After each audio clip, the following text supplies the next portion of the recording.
네, 안녕하십니까. 박종훈입니다. 자, 오늘 프리마켓 뉴욕 시작하기 전에 미국 시장 한 번쯤 짚고 넘어가도록 하겠습니다.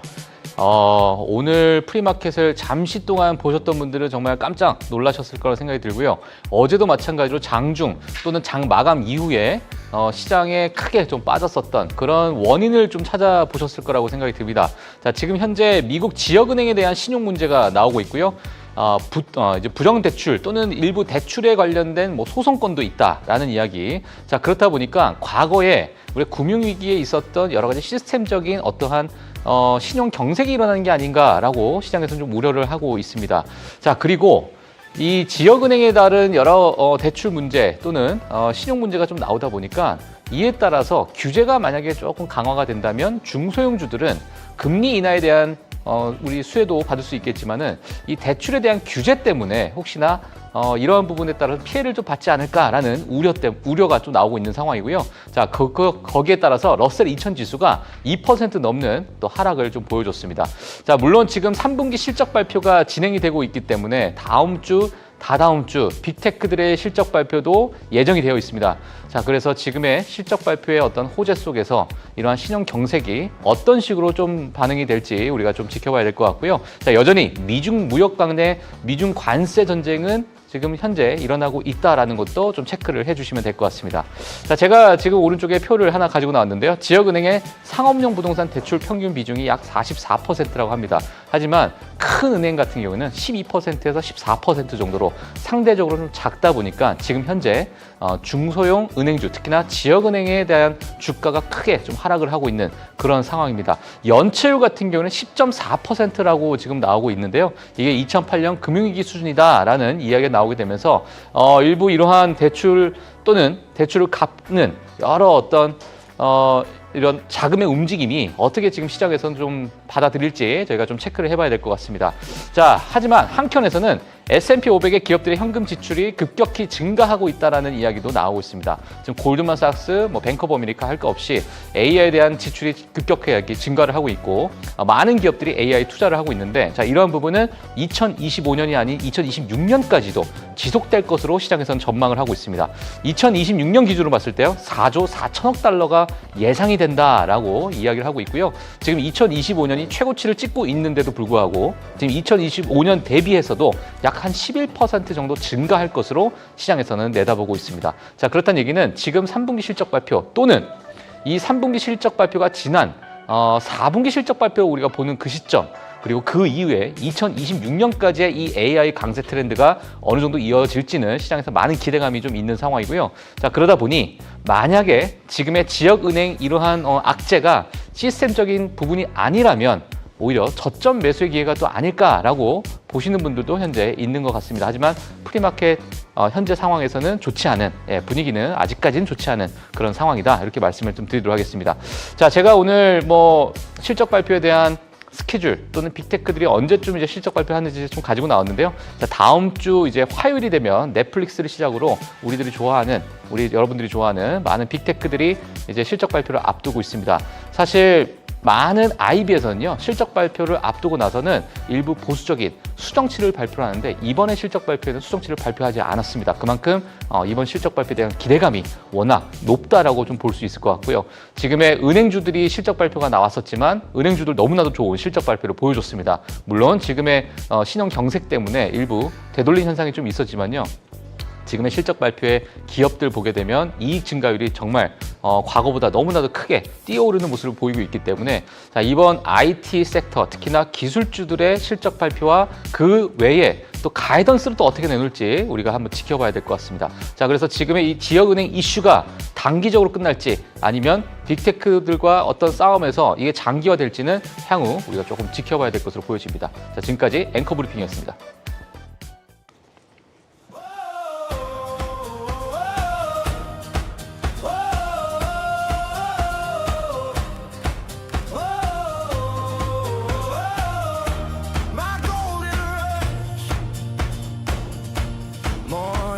Feels different now. Not burning hot, just warm somehow. Walking down these golden streets, the season's calling out to me. Leave Leaves are falling at my feet. Autumn wind is whispering. It's time to go, it's time to change. I've been waiting for this golden light. Running with the autumn in my side. Feel it now, it feels so right. I've been waiting, waiting all my life for this golden rush tonight.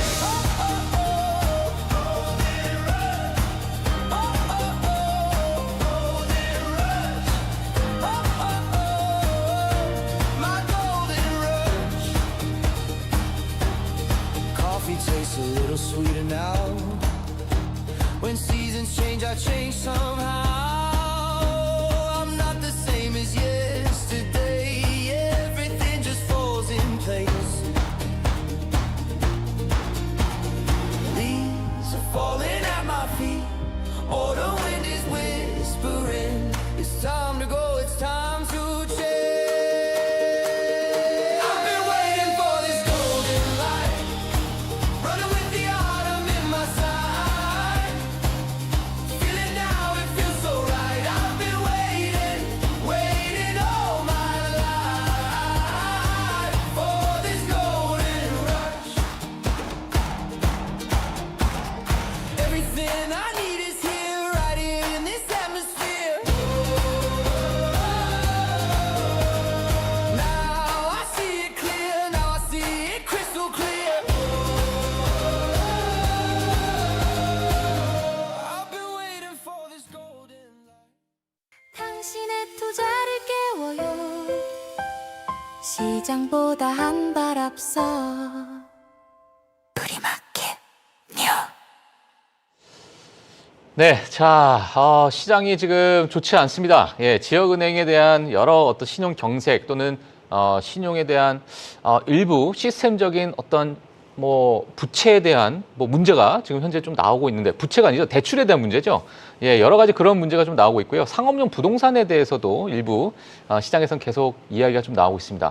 자, 하지만 우리가 과거에 SBB 사태도 분명히 겪었던 적이 있었고, 자, 그리고 상업용 부동산에 대해서도 코로나가 끝난 이후에 시장에서는 사실 지속적으로 이야기가 좀 나오긴 했었는데, 자, 이번에 이런 부분에 따라서 시장에서 좀 관심을 많이 좀 가지고 있는 것 같고요. 사실 지금 관심을 더 넘어서서 유럽 시장도 지금 같이 좀 빠지고 있는 그런 상황을 좀 볼 수 있을 것 같습니다. 그러니까 한국을 제외하고서는, 예, 한국도 뭐 오늘 좋았다가 조금 빠지는 모습이 있었지만은 한국을 제외하고 나머지 글로벌적으로 지금의 일부 또 신용에 관련된 또는 지역 은행에 관련된 이슈가 조금은 뭐 발목을 좀 잡고 있는 모습인 것 같습니다. 자, 그래서 오늘 이러한 부분에 대해서 저희가 한번 좀 얘기를 해보도록 하겠고요. 다음 주에 있을 또 넷플릭스 이 기업에 대해서도 우리가 미리 한번 좀 체크를 해보면 어떨까라는 생각도 듭니다. 자, 그래서 오늘 금요일마다 저희와 함께 있어주시는 또 CMS증권 박상준 이사님과 함께 이 이야기 한번 나눠보도록 하겠습니다. 안녕하세요. 안녕하세요. 예. 자, 오늘 네. 자, 이사님이 사실 준비한 내용이 넷플릭스였어요. 네네. 넷플릭스 워낙 또 잘 아시고 디즈니 플러스와 비교도 과거부터 이 두 회사에 대해서 정말 깊게 많이 파주셔서 이제 넷플릭스 실적 발표 앞두고 오늘 넷플릭스 하면 딱 좋겠다 했는데 네. 갑자기 지역은행이 뭐 맞습니다. 터져가지고, 예, 좀 이거 어떻게 봐야 될까요? 오늘 일단은 예. 시장에 영향을 주는 요소가 이제 뭐 지역은행이 사실은 가장 클 거고요. 예, 근데 이제 미중 무역 전쟁도 있습니다.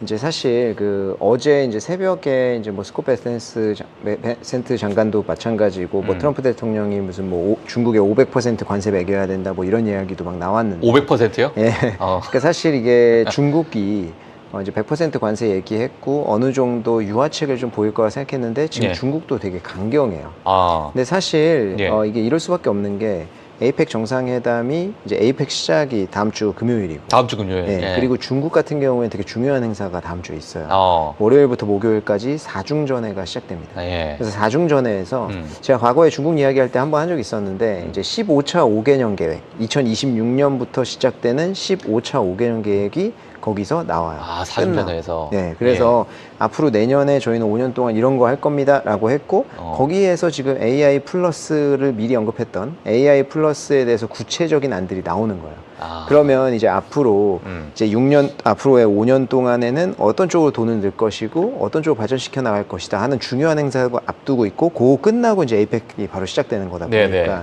중국 입장에서도 그 전에 이제 본인들이 강력하게 나가야 되는 것도 있고. 그러니까 이게 에이펙에서 에이펙 정상회담을 한다고 해도 지금 뭐 할지 안 할지도 모르겠지만 한다는 게 중론이죠. 예. 한다고 해서 거기서 빅딜이 나올 거라고 생각하는 사람들은 적어요. 근데 스몰 딜이라도 지금 둘 다 갖고 있는 카드가 좀 굉장히 비등비등하다 보니까 요거에 대해서 지금 좀 굉장히 강경하게 나가는 것 같아요. 근데 약간의 그 무게 중심이 과거에 비하면 네. 중국이 좀 세진 것 같은 생각이 좀 맞습니다. 들어요. 전 개인적으로 느끼는. 네, 사실- 뭐 어떻게 보면 중국 너무 잘 아시니까. 그러니까 지금은 중국이 이제 미국의 약점을 알았다라고 이야기하잖아요. 아. 그러니까 이제 미국의 약점이라고 하면은 결국에 히토류가 되고 예. 트럼프 대통령 개인적인 입장으로는 증시가 되다 보니까 그래서 얼마 전에 그 베센트 재무장관이었었나 하여튼 그분이 우리는 증시의 일시적인 하락을 신경 쓰지 않겠다라고 베센트 얘기했죠. 재무장관. 예, 네, 예. 그 얘기했던 게 바로 그런 것들을 아. 염두에 둔 거였고 나는 증시에 대해서 전혀 눈치 보지 않고 미국의 이익이라면 난 뭐든지 하겠다. 네. 우리는 할 것이다. 맞습니다. 라고 그게 듣자마자 저희는 해석을 증시를 걱정하고 있구나. 맞습니다. 그게 이제 중국이 노리는 노림수에 이제 반대로 얘기를 한 건데 오히려 말씀하신 대로 다 그런 식으로 생각하게 되는 거고. 그러니까 이게 지금 미국이 히토류랑 대두 이 두 개가 지금 딱 문제예요. 지금 사실 가을이기도 하고 미국도 이제 수확하는 시기잖아요. 그럼 대두나 이런 것들도 지금 수확이 되어 있는데 네, 수출이 안 되고 있고 안 되고 있으니까. 실질적으로 중국으로 가는 수출량이 50% 줄었고 아. 중국은 이거를 이제 브라질이나 이런 데로부터 받기 시작을 했죠. 예. 그러니까 과거에는 일시적으로 브라질에서 받았는데 이게 수급이 잘 맞춰지지 않다 보니까 중국도 미국의 수요가 굉장히 컸는데 예. 요게 이번에 지금 굉장히 강경하게 나오면서 수입을 안 해주니까 그래서 이제 트럼프 대통령이 그때 얘기했던 게 우리가 중국에 이게 수입을 자꾸 안 하니까 식용유 수입을 안 할 거다 중국에 이런 이야기 하잖아요. 예. 그게 이제 미국 내에서도 이제 그 식용유에 대두 쓰이잖아요. 요게 이제 중국에서 수입하니까 자꾸 이게 안에서 소모가 안 된다라는 불만이 농가들 사이에 계속 있거든요. 그렇다 보니까 그걸 좀 달래는 것도 있는 거예요. 그러니까 느닷없잖아요. 사실 딱 들었을 때 뭐 식용유 수입 안 한다고? 갑자기 그것 뭐지? 때문에 S&P 500 시총이 600조 원이 날라갔어요. 그러니까 사실 그런 게 이제 노림수에 있었던 거예요. 내부적으로도 달래기를 하는 거예요. 예. 그러니까 식용유 수입을 안 해서라도 써줄게라는 것도 이제 재서 보이는 거예요. 예. 그러니까 지금 이런 그 어떤 아킬레스건들이 있다 보니까 중국에서 조금 더 강하게 나갈 그러니까 수가 지금 있는 거예요. 브라질로 대체한다는 것도 이게 브릭스 나라잖아요. 브라질 또 대표적인 브릭스 나라니 브릭스에 또 구성되어 있는 나라이기 때문에 이 브릭스 국가들을 통해서 사실상 채널을 다변화하더라도 미국의 물론 미국 시장이 가장 큰 시장이니까 네, 안정적으로. 타격이야 크겠지만 뭔가 채널을 다각화시키려고 하는 최근의 움직임이 좀 중국이 있잖아요. 맞습니다. 수출량도 미국에 들어가는 그 수출량을 많이 줄이고 줄었어요. 다른 나라로 다 늘리고 있는 상황이고. 그러니까 사실 중국이 이제 수출 같은 경우에는 예. 이미 그 2018년도에 한번 때려 맞고 나서 수출하는 곳을 이제 다변화시켰죠. 예. 그래서 이제 미국에 대한 의존도를 점점 줄이려고 하는 노력이 있었고 그 와중에 애플이나 이런 데는 결국에는 그 중국이 아니라 베트남이나 이런 데다 또 짓기 시작을 했고 그러면서 예. 많이 이제 수출 쪽은 미국이 과거에 2018년도에 갑작스럽게 때렸을 때만큼의 임팩트는 사실은 없어요.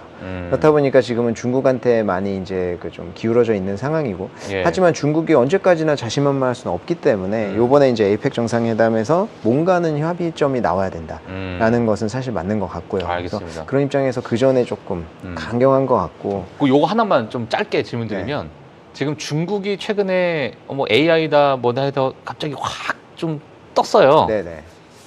다음 주가 정말 중요한 일정이 또 있고 네네. 다음 주에 분명 시진핑 주석이 AI 관련돼서 뭐 AI 굴기 뭐 예를 들면 과거 막 반도체 굴기처럼 그렇죠. 뭐 이러한 이러한 표현으로 AI에 대한 뭐 과감한 투자나 이런 것들을 주문을 하게 된다면 네네. 뭐 어떻게 좀 보고 계시는 어떤 뷰가 있나요? 전망이나 아니면은 다음 주쯤에는 뭐 중국 주식들이 좀 일부 약간 또 튀어오를 가능성도 좀 있다 이렇게 보시는지 최근에 약간 조정을 좀 주고 있어서 맞습니다. 예. 지금 기술주, 뭐 AI 관련된 주든 사실 뭐 전방위적으로 할 거 없이 지금 중국 주식이 지난주 후반부터 해가지고 계속 빠지고 있거든요. 예. 그동안 많이 올라서 빠지는 것도 있기는 한데 예. 사실 뭐 AI 플러스는 이미 나와 있는 현상이어서 현상이고. 사실 이제 AI 플러스에서 얼마나 강력한 딜이 나올지는 모르지만 그게 완전하게 이제 뭐 시장의 서프라이즈라든지 그런 거라면 이제 AI 관련주가 엄청 튈 수는 있겠지만 예. 어느 정도 예상치는 다들 있거든요. 예. 그렇다 보니까 요 이슈보다는 사실 그 바로 뒤에 붙어 있는 에이펙 정상회담이 에이펙이 훨씬 더 중요할 더, 거예요. 네, 왜냐하면 시장 전반적으로 지금 이미 가이던스가 나와서 네, 뭐 예. 소비주 이거 할 거 없이 다 떨어지고 있는 예, 상황이기 예. 때문에 오늘 아마 히토리오나 이런 거 정도만 올랐을 거예요. 어. 그거 빼고 다 떨어지고 있기 때문에 사실 에이펙 정상회담이 이루어진다는 것 자체가 이제 가시화가 되면 AI 플러스 같은 이런 정책들이 붙어서 뭐 AI주가 더 급등을 할 수는 있겠죠. 하지만 이게 어느 정도 해결이 돼야 되는 이슈는 지금 중국에도 남아 있다. 알겠습니다. 그 이번에 그 지역은행 이슈는 어떻게 보세요? 그냥 길게 보세요? 아니면은 짧은 하나의 뭐 일부 조정을 주는 약간 빌미로 보세요? 일단은 지금 미국에 계속 불안불안한 이제 뭐 최고가가 나오고 있었다 보니까 예, 지금 예. 당연히 빌미가 되는 거는 맞는데 이거를 그냥 쉽게 넘기기도 좀 힘든 것 같아요. 쉽게 넘기기 힘들다. 왜냐면 과거에 이제 실리콘밸리 이제 그 은행들 사태 때도 예. 사실 그때 옐런 재무장관이 굉장히 빨리 움직였거든요. 맞아요. 그래서 우리가 전액에 대해서 다 예금자 보호해주겠다라든지 뭐 이런 정책들이 빨리 나왔어요. 그러면서 소위 말하는 이제 전통적인 뱅크런 사태를 막은 거잖아요. 그러니까 뱅크런이 예전에는 진짜 줄 섰잖아요. 가서 아침에 오픈런 해가지고 줄 쫙 서서 뱅크런하고 막 그게 뱅크런이었는데 예. 지금은 뱅크런이 거의 몇 초 안에 끝나죠. 그냥 핸드폰으로 하잖아요. 네, 그냥 핸드폰을 해버리니까. 그렇기 때문에 빠른 조치가 있지 않으면 잘못된 해석이나 신용경색으로도 뱅크런이 일어날 수 있는 가능성이 있거든요. 더 빨라졌기 때문에. 예. 그래서 사실 이게 오늘 밤이 됐든 뭐 이제 다음 주 월요일이 됐든 어떻게 번질지는 모르겠지만 만약에 조금 번지는 모습이 있다라고 하면은 연준에서라든지 예. 좀 빨리 움직일 필요는 있을 것 같기는 해요. 근데 좀 빨리 뭐 움직일 필요가 있다. 사실 그런 생각을 당연히 뭐 하고 있지 않을까 싶어서 예. 근데 어떻게 해결을 할지는 모르겠지만 이제 조치는 나올 것이다. 조치는 좀 나올 것이다. 알겠습니다. 자, 그래서 지금 선물 시장을 아마 좀 보시는 분들은 이게 좀 어제와 비슷하게 또 그 이후 폭락이 좀 가는 게 아닌가. 물론 지금 중소형주들은 크게 좀 빠지고 있어요. 뭐 3%, 5%, 많게는 뭐 한 10%까지도 빠지는 종목들이 좀 있는데 아까보다는 좀 낙폭을 좀 줄이긴 했습니다. 네. 줄이고 있는 상황이고. 자, 이런 부분을 우리가 뭐 오늘 프리마켓 뉴욕을 통해서 지속적으로 저희가 한번 체크를 한번 해보도록 하겠습니다. 자, 그러면 일단 지역은행에 대해서는 저희가 이제 준비한 뉴스가 있기 때문에 뒤에 가서 저희가 좀 다루도록 하겠고요. 자, 그러면 저희 박상준 이사님의 뭐랄까요? 주특기죠, 주특기. 예. 자, 넷플릭스. 네. 다음 주에 이제 바로 실적 발표가 나오는데 이 넷플릭스 관련해서 이제 스포티파이와 협업 이야기도 있고 네. 뭐 요즘에 뭐 좋은 이야기가 좀 많이 나오더라고요. 맞아요. 넷플릭스가 그 얘기가 나오기 전에 조금 리스크도 있기는 했었는데요. 예. 추석 때 저희가 추석 기간에. 음. 근데 이제 넷플릭스가 사실 실적 시즌은 이제 금융주를 필두로 해서 시작이 이미 됐고. 네. 근데 이제 넷플릭스를 시작으로 해서 다음 주부터 이제 본격적으로 기술주들이 나옵니다. 예, 예. 그 다음 날은 테슬라도 나오고 하기 때문에 굉장히 중요하고 넷플릭스 실적이 조금 중요한 이유는 여기에 또 광고, 디지털 광고가 엮여 있기 때문이거든요. 요거랑 엮여 있는 회사들이 많잖아요. 메타, 뭐 구글, 아마존 다 이쪽이랑 관련되어 있기 때문에 예. 디지털 광고가 어느 정도나 나오느냐, 요게 이제 좀 중요할 것 같고 사실 넷플릭스는 저는 뭐 개인적으로 굉장히 이제 과거부터 좀 많이 좀 봐왔던 주식이고 좋아하는 주식이기는 한데 앞으로도 저는 사실 굉장히 좋을 거라고 생각해요. 넷플릭스. 네. 최근에는 조금 좀 약간 뭐랄까요? 좀 많이 쉬었죠. 박스권을 한 네. 4개월 정도를 맞습니다. 왜 그런 그래서 거예요? 이제 뭐 이제 아무래도 너무 많이 올라와서? 고평가 논란이 조금 있었고 예. 이제 여기서 뭐 어느 정도 성장할 거냐 뭐 이런 게 있지만 예. 저는 넷플릭스가 이제 아직까지도 우리들의 마음속에 구독자 수로 인한 이제 그 상승을 많이 생각을 하시는 것 같은데 저는 그 시기는 이미 좀 벗어났고 이제 마진을 구독자로 좀 많다. 보는 건 이제 벗어났다. 그렇죠. 이제 구독자가 얼마나 증가하느냐 발표도 안 하지만 네. 이제 그거는 사실 중요하지 않아요. 근데 발표 안 한다고 해서 발표 안 하는 순간까지도 사람들 거기에 집착하거든요. 근데 구독자가 중요한 게 아니라 이제 마진이죠. 왜냐하면 이제 넷플릭스는 점점 이제 수익 모델이 구독료도 있지만 광고 쪽으로 가고 있기 때문에 그래서 그리고 시장을 이미 장악했기 때문에 가격을 올릴 수 있는 여지가 있어요. 우리가 뭐 넷플릭스를 저 케이블 TV를 개인적으로 최근에는 안 본 지가 꽤 됐거든요. 저도 지금 네. 저는 그 리모컨을 안 만진 지가 오래됐습니다. 맞아요. 그러니까 이제 넷플릭스 편성표 자체를 안 눌러요. 넷플릭스를 많이 봐요. 근데 넷플릭스가 과거에 예. 그 저기 뭐 그 뭐 이런 잡지 있죠. 그 기업들 분석하는 잡지. 거기에 예. 이제 보면 이제 그 넷플릭스 CEO가 처음에 창립할 때 했던 말이 나는 넷플릭스가 TV처럼 됐으면 좋겠다라는 얘기를 했거든요. 예. 그러니까 초기에 넷플릭스는 앱 또는 컴퓨터로 보는 거였잖아요. 근데 음. TV로 보면 거기 앱이 있어서 TV를 켰을 때 그냥 바로 넷플릭스 들어가서 TV처럼 볼 수 있게 하고 싶다라는 거였어요. 예. 거기에 내포한 게 편리성도 있고 다양성도 있고 다 포용할 수 있는 그런 어. 다양성 얘기하는 거거든요. 그게 지금 저는 어느 정도 완성이 됐다라고 생각하기 때문에 예. 그리고 또 자율주행 자동차 시대 오잖아요. 거기에 최대 수혜주가 넷플릭스예요. 어찌 보면 지금 저희가 운전하면서 음악도 듣지만 보통 뭐 많이 들어요? 저는 유튜브 많이 듣거든요. 어. 왜냐하면 그거는 영상을 안 봐도 되니까. 어, 근데 들을 넷플릭스 수 그게 안 있으니까. 되잖아요. 맞아요. 예, 그렇기 때문에 넷플릭스가 자율주행이 되면 제가 봤을 때는 이제 가장 크게 수혜를 볼 수 있는. 아니 지금 뭐 사실 뭐 테슬라 차주분들 아시겠지만은 안에 모니터 크게 있잖아요. 요즘에 뭐 뒤에도 있고. 맞습니다.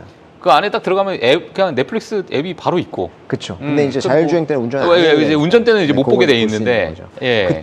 그때 가서 갑자기 책을 읽겠어요. 어. 신문을 보겠냐고. 그게 갑자기 넷플릭스 안 읽던 보는 책을 읽을 수 그러니까요. 없고. 그럴 수는 없잖아요. 예, 예. 릴스를 보면 모를까. 그래서 제가 봤을 때는 뭐 이제 그런 수혜가 있다. 아. 근데 이제 전반적으로 이번 결론부터 좀 말씀드리면 예. 이번 실적이 잘 나올 것 같아요. 잘 나올 것 같아요. 예. 그러니까 이번에 그 채널별로 이제 그 미국이랑 이제 글로벌리하게 시장 점유율을 보면 이 주황색이 스트리밍이거든요. 그리고 이제 그 갈색이 브로드캐스팅이니까 그 무료로 보는 우리나라 치면 뭐 MBC나 뭐 그런 데 있잖아요. 네네네. 저렴하게 내는 예. 거. 그리고 케이블은 유료로 케이블 구독하는 거죠. 예. 그래서 이것들을 보면 점점 케이블이나 브로드캐스트는 줄어드는 반면에 스트리밍이 이제 꾸준히 증가를 하고 있습니다. 아. 근데 이게 2023년도만 해도 38.7%였어요. 근데 예. 이제 최근에 8월 달에는 46.4%가 증가했죠. 그래서 이건 꾸준히 예. 조금씩 증가를 하고 있는 거고 향후에도 이 브로드캐스트랑 케이블 쪽의 점유율을 스트리밍이 다 가져갈 것으로 예상하고 있고 아까도 스포티파이나 이런 것도 말씀하셨는데 이런 이제 협업 시도나 이런 것들이 점점 넷플릭스 같은 스트리밍 서비스가 확장하는 그런 단계에 있는 거죠. 그래서 자기들이 본인들 만드는 것뿐만 아니라 팟캐스트도 접목을 하고 스포츠도 접목을 하고 계속 접목시키는 거잖아요. 예, 예. 이렇게 되면 사실 이게 종합 이제 그 프로그램이 되는 거다 그러네요. 보니까 예. 그런 와중에 있다라고 볼 수 있을 것 같고 어. 요 46.4%의 스트리밍 안에서의 점유율을 보면 넷플릭스가 파란색으로 제일 증가를 하고 있습니다. 디즈니 같은 경우에 최근에는 조금 감소하고 유튜브는 뭐 꾸준히 증가를 하는데 예. 유튜브랑 넷플릭스가 전면적으로 이제 그 경쟁자냐라고 했을 때 그건 조금 애매해요. 아. 그리고 밑에 주황색 아마존은 저는요 그냥 아예 의미가 없다고 생각해요. 아마존은 의미가 없다? 네. 왜냐면 그러면 아예 지워버리지 그랬어요, 저기서. 이거 제가 만든 게 아니고 못 지워가지고. 못 지워요? 예. 근데 아마존이 예. 우리나라의 그 저기 뭐죠? 쿠팡 플레이랑 똑같은 거잖아요. 어. 구독을 하면 그 프리미엄 서비스 맞아. 구독을 아마존 하면 주는 프라임으로. 거잖아요. 맞아. 그러니까 쿠팡 플레이도 볼 게 많아요. 근데 쿠팡 플레이만 보기 위해서 구독하는 사람 없단 말이에요. 맞아요. 아마존도 마찬가지죠. 맞아. 아마존도 좋은 서비스 많거든요. 그 예. 영상 같은 거. 예. 근데 그것만 보기 위해서 하는 사람 거의 없다는 거죠.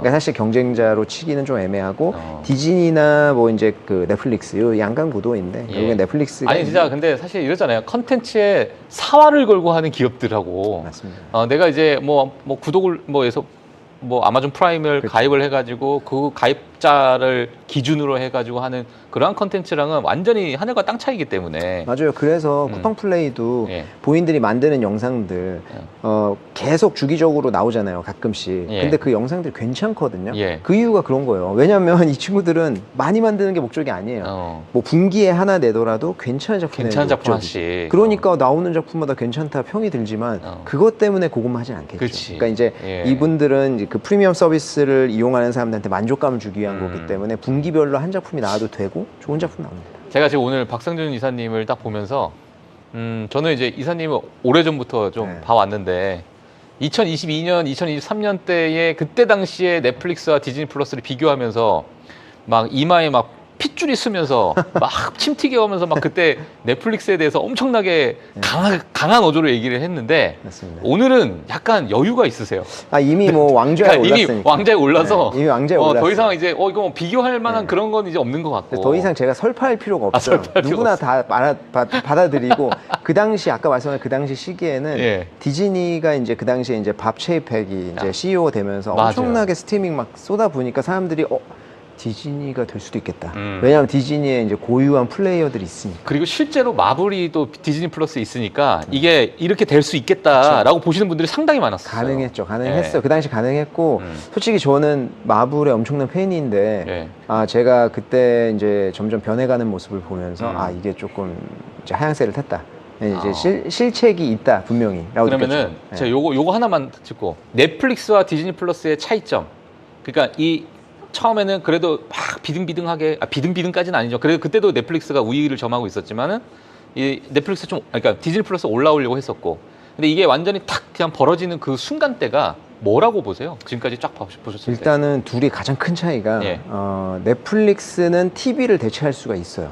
CEO가 애초에 그런 마인드를 가져서 그런지 모르겠는데 사람들이 흔히 그 얘기 많이 하잖아요. 넷플릭스는 콘텐츠가 많은데 볼 게 없어. 이게 뭐냐면 모든 사람이 지금 뭐 그 팀장님이나 저나 좋아하는 게 똑같지가 않아요. 다 다르잖아요. 어떤 사람들은 B급 감성 좋아하고 스포츠를 좋아하고 이거를 모든 사람 맞추려고 하다 보니까 프로그램이 엄청나게 다양해지는 거거든요.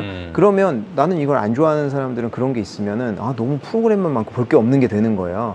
근데 디즈니 플러스는 딱 본인들이 이제 원하는 컨텐츠들이 있어요. 뭐 픽사라든지 딱 카테고리별로 나눠져서 그것만 특화되어 있지 이걸 TV를 대체할 만큼 다양성이 있진 않아요. 그렇기 때문에 이 두 개의 큰 차이에서 디즈니 플러스는 구독을 하되 TV를 봐야 되는 거고 넷플릭스는 TV도 안 봐도 돼요. 그러니까 이 두 개의 차이는 엄청난 차이에 장기적으로 봤을 때. 예. 그렇기 때문에 저는 둘 다 구독을 하지만 디즈니 플러스만의 특징이 있어서 근데 매번 고민한단 말이에요.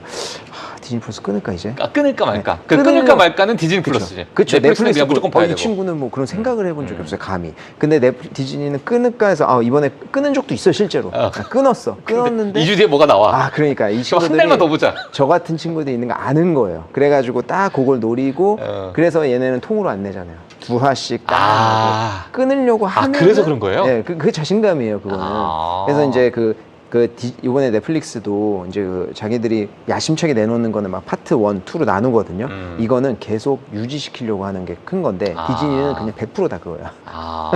근데 그런 큰 차이가 있습니다. 알겠습니다. 자, 그래서 일단은 지금 넷플릭스가 뭐 왕자의 자리에 있고 이번에 실적 발표도 너무나도 긍정적으로 좀 나올 것 같고 하지만 주가는 약 한 4개월 정도는 좀 박스권을 좀 쉬어가는 모습. 그러니까 이제 그 쉬어가면서 앞으로 이제 광고 수익이나 뭐 일부 시장에서 좀 환호할 만한 또는 AI와는 또 어떤 협업을 좀 할 것인가, AI를 어떻게 접목시킬 것인가, 뭐 그런 부분도 지금 시장에서는 뭐 가이던스로 좀 나오고 있나요? 아니 컨센서스로. 사실 이제 넷플릭스 같은 경우에는 AI가 크게 부각되는 회사는 아니고요. 이제 광고에서 아마 이제 AI가 부각이 조금 될 수는 있긴 하지만 정확히 AI 관련돼서 뭔가 이제 다른 회사처럼 메타나 이런 데처럼 엄청나게 AI 광고 이런 걸로 부각될 것이냐라고 하면 그건 아닌 것 같아요. 그건 아니다. 다만 이제 알고리즘 같은 데 접목이 될 수는 있겠죠. 근데 제가 봤을 때는 솔직히 큰 의미는 없어요. 왜냐하면 지금 알고리즘 자체도 넷플릭스는 과거에 DVD 배달하던 시절부터 이 알고리즘을 그때부터 분석을 했거든요. 그러니까 DVD를 계속 비슷한 종류만 빌려가는 사람들은 그걸 좋아하는 거잖아요. 그런 데이터가 굉장히 많이 쌓여있기 때문에 이미 알고리즘으로 추천 서비스는 넷플릭스 제일 좋아요. 그러니까 거기에 굳이 AI를 더해가지고 제가 봤을 때 필요가 없고 알고리즘 자체가 워낙 강하다 보니까 맞습니다. AI까지는 아직 그렇게 그렇죠. 근데 타겟팅 광고는 그거랑 AI를 접목시킬 수 있겠죠. 그래서 그 사람의 취향을 아니까 그 사람한테 타겟팅 광고를 한다든지 그런 걸 할 수 있겠죠. 그럼 지금 우리가 만약에 우리 시청자분들께서 넷플릭스라는 기업을 딱 보게 되면 우리가 이제 가장 이제 본업이라 그러잖아요. 그러니까 이제 뭐 아이폰은 그래서 애플은 아이폰, 뭐 엔비디아는 뭐 AI 칩, 뭐 이렇게 뭐 본인만의 다 본업이 있듯이 그 본업이라는 관점을 봤을 때 넷플릭스는 어떤 포인트가 이번에 딱 시장에서는 찝어줘야 시장에서 얘네들은 본업을 정말 잘하는구나라고 뭐 볼 수 있을까요? 뭐 예를 들면은 최근에 이제 광고 아까 말씀하셨던 광고가 이제 가장 광고 수익이 어떻게 지금 뭐 진행되고 있는가, 마진율이 어떤가, 요게 이제 좀 관심이 있을 것 같고. 그렇죠. 또 하나 생각드는 컨텐츠. 컨텐츠가 앞으로 나오는 컨텐츠가 뭐가 있을까? 예를 들어서 뭐 메가급 컨텐츠들이 뭐 예정이 되어 있다. 예를 들면 과거에 뭐 오징어 게임 2가 나온다고 예정만 돼도 막 시장에서는 맞아요. 약간 주가가 막 출렁출렁 거렸잖아요. 맞습니다. 예. 그 사실 제일 큰 거는 컨텐츠인데 제일 큰건 컨텐츠. 네, 4분기까지 이제 나올 컨텐츠는 정해져 있어요. 이제 내년이 중요하겠죠. 왜냐하면 예. 이번 4분기가 왜 중요하냐면 저희가 이제 코로나 때 기억나실 텐데 이제 작가 파업, 배우 파업이 있었잖아요. 맞아요. 그게 아직까지도 영향을 주고 있거든요. 지금 극장에 그래요? 옛날만큼 볼 거 없잖아요. 맞아요. 아직까지도 그게 계획에 차질이 생기면서 영향을 아직까지 두고 있어요. 근데 넷플릭스에서 3분기면 그 영향 끝난다. 4분기부터는 우리가 그 영향을 벗어나서 제작한 제품들이 나오기 시작한다고 했거든요. 그러니까 이제 4분기부터 해서 내년 이제 4분기부터 시작해서는 그 영향 떠나서 이제 새로운 제품들이 쏟아 나오겠죠. 넷플릭스가 이제 그 작가 배우 파업 있었을 때 예. 주가가 다른 데 비해서 훨씬 갈 수 있었던 이유는 그 앞에 축적되어 있던 이제 인벤토리가 많았던 거예요. 그래서 그래서 그거 가지고 할 때 다른 데는 못 내니까 못 내는데 오히려 더 많은 컨텐츠 갖고 그러니까 있으면서 거의 앞서 뭐 나갔거든요. 컨텐츠로서 그 짧은 기간 동안에는 독점을 해버리는 시장을. 그쵸. 근데 그게 계속 이어졌어야 되는데 예. 넷플릭스조차도 그 영향 받았으니까 그게 조금씩 이제 레깅이 걸렸었는데 아. 그게 이제 나오고요. 예. 사실 넷플릭스는 대단한 게 요번에 이제 히트작은 3분기의 히트작은 당연히 이제 케이팝 데몬 헌터스인 것 같은데 K-pop 데모 예. 캐네언. 이게 그 3억 뷰가 나왔거든요. 9월 중순까지 해가지고 예. 넷플릭스 사상 최초로 3억 뷰 넘은 거고요. 그래요? 그리고 이게 오징어 게임이랑 이런 거 다 제쳤어요. 그래요? 네, 그러니까 이게 넷플릭스가 대단하다고 하는 게 이런 컨텐츠가 예. 오징어 게임이 처음에 그걸 넘었을 때 최초다. 넷플릭스 사상 최초. 그리고 가장인데 이걸 항상 깨잖아요. 계속 모든 깨니까. 컨텐츠가 나와가지고 이게 스스로 굉장한 것 같고 예. 저는 이제 K-팝 데몬터스를 저는 다 보진 못했거든요. 근데 이제 저걸 보면은 좀 무슨 생각이 드냐면 겨울왕국이 조금 생각이 나는데 일단은 파생되는 작품들이 계속 나올 거고 그리고 보면은 이제 요새는 싱얼롱 이런 거 많이 하잖아요. 극장에서 다 같이 극장이 콘서트장이 되는 거잖아요. 다 같이 그래서 노래를 이제 부른다? 노래 부르고 막 하는 건데 이거 할로윈 데이 때 하는 거거든요. 예. 이번에 다시 하는 거예요. 이번에 해요? 미국에서. 할로윈에서? 네, 할로윈 데이 때 극장에서 다시 개봉한다는 건데 그냥 상상만 해도 뭔지 알겠죠. 같이 콘서트장인데 떼창 사자 부른다는 거죠, 보이즈 떼창. 입고 오고 막 이제 코스튬 하고 와가지고 거기서 음. 이제 할로윈 파티 하겠다는 얘기거든요. 아마 남자만 있을 수도 있습니다. 그럴 수도 있는데 겨울왕국이 어느 정도의 파급 효과가 있었냐면 예. 그때 나온 후 2, 3년까지도 해가지고 그 실적이 그것 때문에 계속 디즈니가 증가를 했었고요. 그리고 더 재밌는 거는 그 당시에 마텔이었나 해지브로였나가 이제 겨울왕국 그거를 독점으로 해가지고 제공했거든요. 거기조차도 한 2년 정도 겨울왕국 때문에 실적이 좋았어요. 그러니까 K-팝 데몬헌터스도 약간 좀 지금 그런 모습이 있고 예. 요거랑 또 3분기에 이제 웬즈데이라고 웬즈데이. 네, 그거 이제 그 비틀주스에 나오는 캐릭터의 이제 파생이잖아요. 근데 요것도 시즌 2가 나왔었는데 요게 이제 9월 중순까지 해서 9,540만 뷰를 기록했거든요. 요게 이제 파트 1, 2로 나왔는데 물론 2에 가서는 이제 반으로 확 줄긴 했지만 전체적으로 1억 뷰 넘었습니다. 그래서 요 두 가지가 아마 3분기 때 구독자를 유지하는 거에 굉장히 큰 역할을 했을 것 같고 예. 4분기에는 드디어 대망의 기묘한 이야기 시즌 5 요거 파이널이거든요. 이게 요번에 저 친구들 다 거의 지금 성인이 돼서 나오는 거잖아요. 그쵸. 이제 완전 성인이 됐고 다른 영화에도 이제 막 나오기 시작했죠. 근데 그 요번 추석 때 그 저기 일론 머스크가 그 캔슬 넷플릭스라고 해가지고 그때 이제 그런 사건 엄청나게 커졌었거든요. 그래서 주가가 단기적으로 5% 정도 빠졌었어요. 근데 그게 이제 더 불거질 거냐라고 하는 거에 대한 의구심이 있었죠. 왜냐하면 일론 머스크의 영향력도 있고 이미 보수주의자들이 공격하고 있었거든요. 그 다양성 정책에 대해서. 예. 근데 넷플릭스가 과거에 만든 만화 중에 7세 이상, 그러니까 7세 이상이면 되게 어리잖아요. 7세 이상이 볼 수 있는 건데 거기 트랜스젠더 캐릭터가 나와요.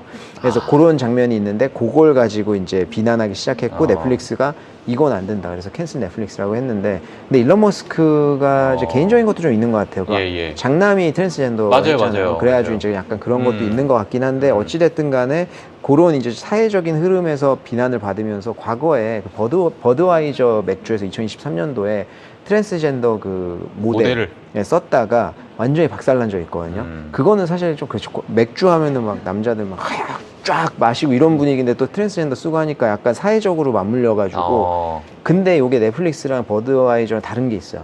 버드와이저는 언제든지 대체될 수 있는 경쟁자가 있어요.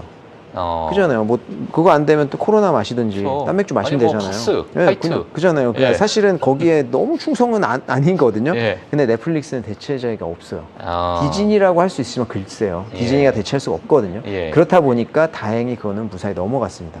그러고 나서 시즌 5 요번에 이제 기묘한 이야기 시즌 5가 이게 일정을 보시면은 이제 그 11월 26일 날 그 볼륨 1 나오고 12월 25일 날 2 나오고 30일 날 3 나오거든요. 야, 근데 저게 지금 11월, 12월에 쫙쫙쫙쫙 이제 예정이 돼.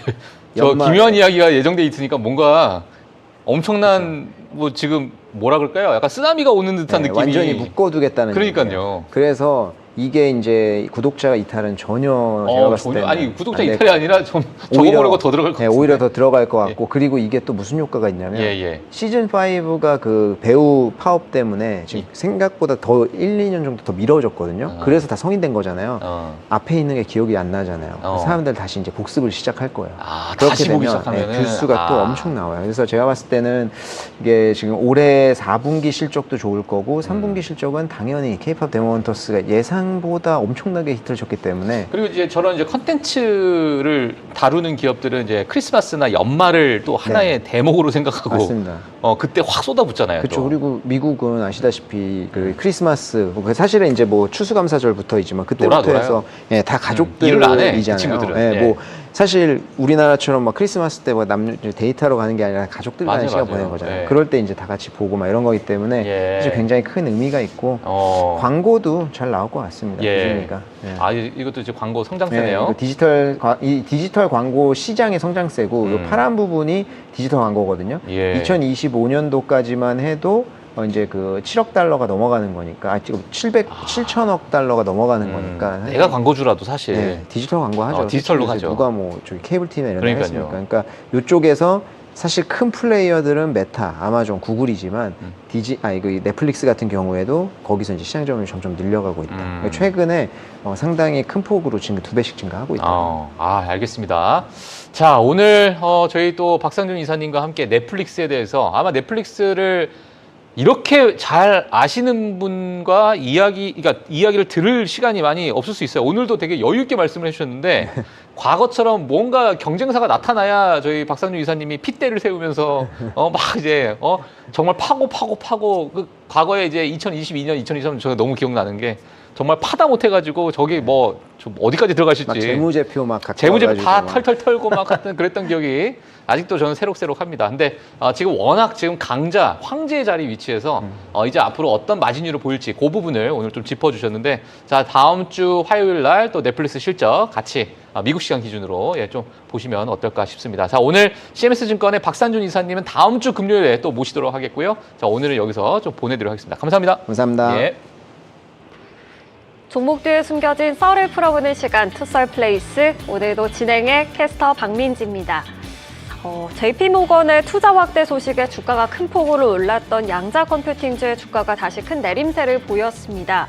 대표주로 꼽히는 아이온큐의 주가는 전일 대비 9% 넘게 급락했고요. D-웨이브 퀀텀 역시 마이너스 9% 낙폭을 기록했고 또 리게티 컴퓨팅은 무려 14%의 주가가 빠졌습니다. 장중 급락 이후에 서학개미들 사이에선 도대체 무슨 일이냐 이런 반응이 이어졌는데요. 그 배경에는 CEO 수보드 콜카르니의 깜짝 매도 소식이 있었습니다. 지난 5월 그는 100만 주 전환 옵션을 행사한 직후에 주식 전량을 매도했는데요. 결과적으로 보유 주식이 0이 됐습니다. 즉 회사와 이해관계가 전혀 없는 상태가 된 건데요. 벤진과 내부자 거래 데이터에 따르면 레이 존슨 이사 등 다른 임원들도 비슷한 시기에 주식 매도에 나섰습니다. 이 뉴스가 공개되자 레딧 커뮤니티 반응 뜨거웠습니다. 한 사용자는 이렇게 말했어요. 양자 컴퓨팅은 완전 과대평가됐다. 전부 과매수 상태다. 또 다른 사용자는 수익성이 아직 요원한 성장 기업 환경에서는 확신이 없다는 강력한 신호로 느껴져 좀 보기 드문 사례다. 이렇게 우려하는 시각들도 있었습니다. 그런데 리게티 경영진의 지분 매도가 반드시 기업의 어두운 전망만을 의미하는 것은 아닙니다. 오히려 경영자의 지분 매도를 통해 개인 자산을 배분하고 또 현금 유동성을 확보할 수 있는 이점도 있는데요. 내부자 매도 하나만으로 부정적으로 판단하는 건 아직 시기상조다. 이렇게 보는 시각도 분명히 있습니다. 정리하면 이번 리게티 사태가 책임 경영 약화 신호로도 볼 수 있고 또 한편으로는 합리적 현금 관리 전략으로도 살펴볼 수 있겠는데요.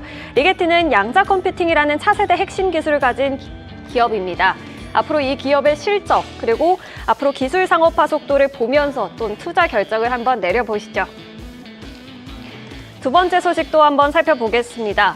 여러분, 가지고 싶으면은 거액을 들여서라도 이 물건 좀 사야겠다 이렇게 생각하신 적 한 번쯤은 있으시죠?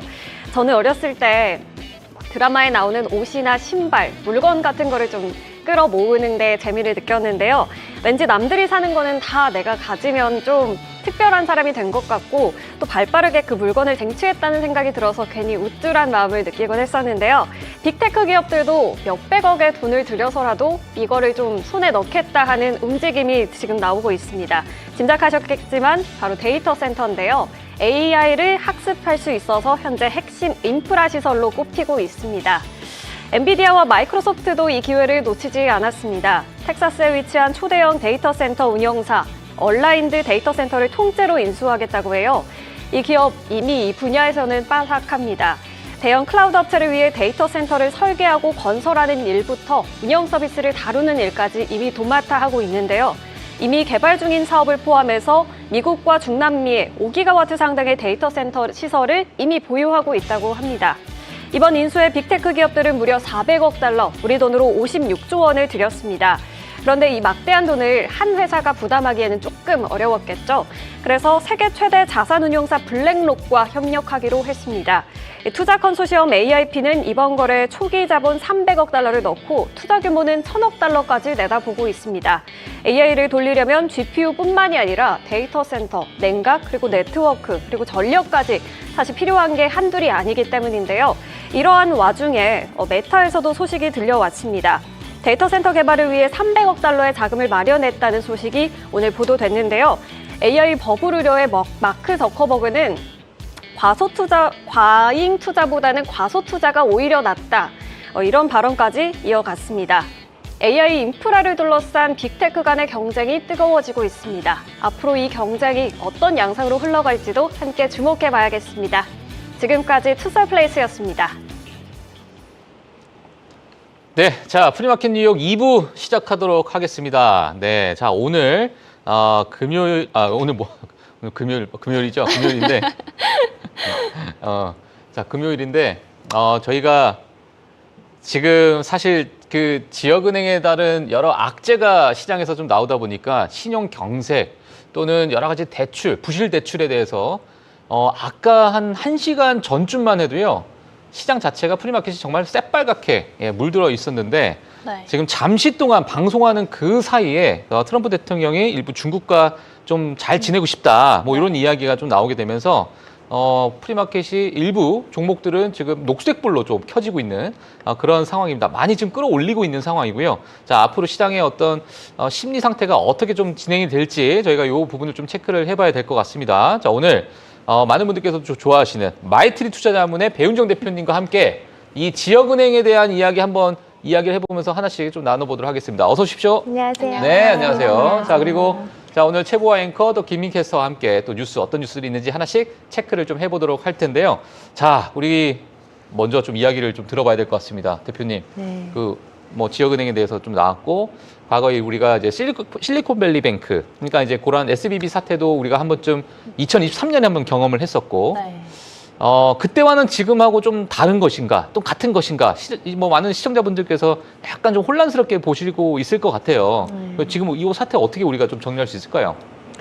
일단 실리콘밸리 은행의 파산 문제는 두 가지가 좀 있었던 것 같아요. 첫 네. 번째는 이 빌려주는 거, 예금과 그리고 대출과 예금 자산에 있어서 매칭이 돼야 돼요. 예를 들어 우리가 100억을 예금을 받았으면 100억만큼 대출이 나가야 되는 거고 혹은 100억을 하고 50억이 대출을 해주면 50억이 남잖아요. 이거를 은행들은 운용을 하거든요. 그 운용을 할 때 있어서 어떻게 해야 되냐. 우리가 예금이 1년짜리면은 1년 안에 이 운용한 거를 만기를 하고 돈을 돌려줄 수 있게 그렇죠, 이렇게 해야 그렇죠. 하잖아요. 예. 그런데 장기물의 가격이 훨씬 더 많이 오르고 그리고 더 싸죠. 예. 그래서 은행들이 그 단기물을 받아서 장기물을 하는 투자들을 많이 합니다. 그런데 예. 이게 그 실리콘밸리가 뭔가 유동성의 문제가 생길 수 있다라는 부실의 우려가 나오니까 그 예금에 대한 그 인출이